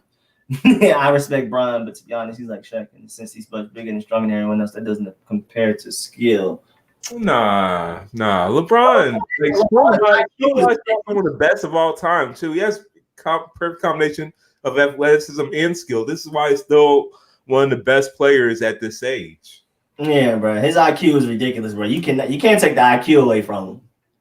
And look, and Shaq was skilled actually. Shaq could actually bring the ball up the court, like off of a rebound, dribble the ball up the court if he had to. He had way better footwork than people give him credit for, as far as like post moves and footwork in the paint and stuff like that.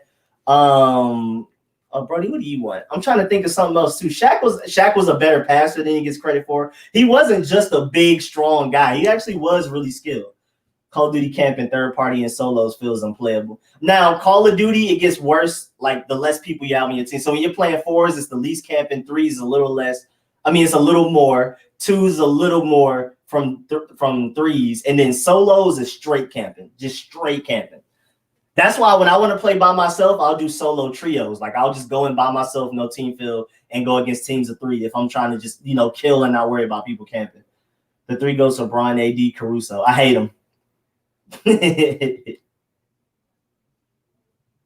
Third part, yeah, I hate the road company third person point of view, like PUBG, where people looking around walls is getting on my nerves because I know I'm dying to people not as good as me because they're camping around a corner, forehead to a wall, and looking around the wall, seeing you coming, and they pop out at the best time. I hate that. But other than that, road company and PUBG are really fun though.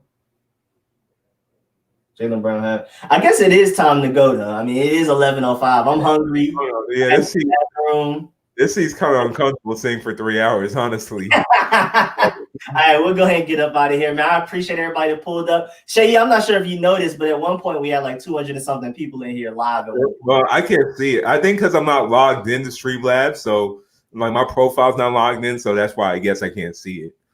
Okay, well, I guess you could pull up the live stream on like another device. Maybe if you like, it'll show you there. The comments can see it. I saw them in the comments talking about it too.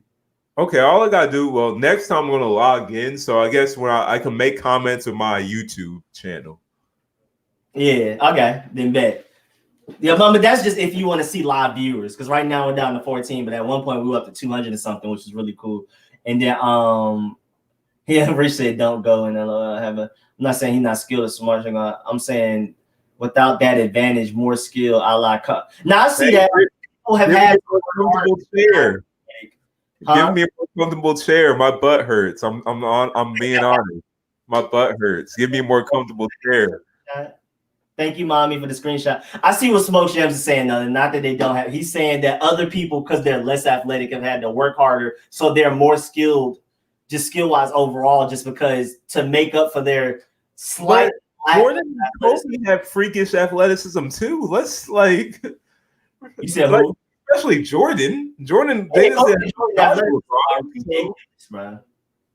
arguable that Jordan was the most athletic thing to ever hit the NBA, just off of how his size and what he could do with his size. I mean, if we're just talking about that, we could mention Larry Bird's up there then. If we're just talking about just pure skill and not athleticism. Boy, Larry Bird. Oh, Magic Johnson.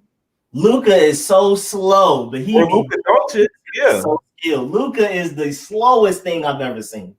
Oh my, it's so annoying to watch him ball on people. I'd be rooting for him because I mean, I just like rooting for like I guess he started as an underdog, but boy, just watching somebody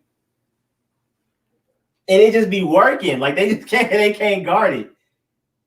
Chase thought that no gonna do his finger left. All right, peace, y'all. Luka is ridiculously skilled, bro. He's not athletic at all, but he be balling, super balling. He's unguardable. Wait, do me like not efficient.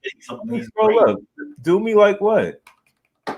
Yeah, 200. 1 LeBron, 2 MJ, Kareem. That's an interesting list. It's so hard to include centers in top players list because they do such different stuff. It's really difficult. And I think he's talking about do you like that with where you're sitting, like us being on the stream too long and your seat's uncomfortable. I think that's what he's talking about. Like, yeah, y'all gotta get me a new. I'm just saying my butt hurt. Like, y'all gotta get me a new seat. Y'all only do a 3-hour podcast. Like, man, I could be sitting on the toilet. Y'all don't even know. But we'll just go ahead and get up out of here because I am hungry. I think Brody's bothering me because he has to pee really bad. So we're going to dip. Y'all already know every Friday night, 8 to 10 p.m. Make sure y'all pull up to the broadcast show, Rico and Seyi. Again, every Friday, 8 to 10 p.m., of course. And I'll catch y'all later. Go ahead and, do your outro, Seyi. I'm over here chilling. Well, also check me out on my other podcast I do. I'm doing some more podcasts now, Rico. So I have another podcast I do on the weekends. I will upload into Spotify. So check out the RicoScores broadcast Spotify. I'm also going to release some more audio versions of this. Since you guys already see the video version of the stream, I'm releasing the audio version of this. But I have my own podcast I do with another host also from Atlanta. And we're going to talk more about basketball. Bet. Nothing on your head about being. I never knew you were in the bathroom. That is funny. I didn't know that till the last show. That is not like where the toilet is, but I'm where like my mirror, sink, You presented well. I'm telling you, you presented well. You doing it because I didn't know till last week. That's funny. The only place in my apartment that got lighting, that got consistent lighting. They don't see me anywhere else, so I have to do it here. A seat ain't that comfortable. Like, see how hard that is. Oh, baby. All right, y'all, man. We'll catch y'all next week. Of course, every Friday, 8 to 10 p.m. You can join me and Seyi here on YouTube through StreamYard. You know what I'm saying?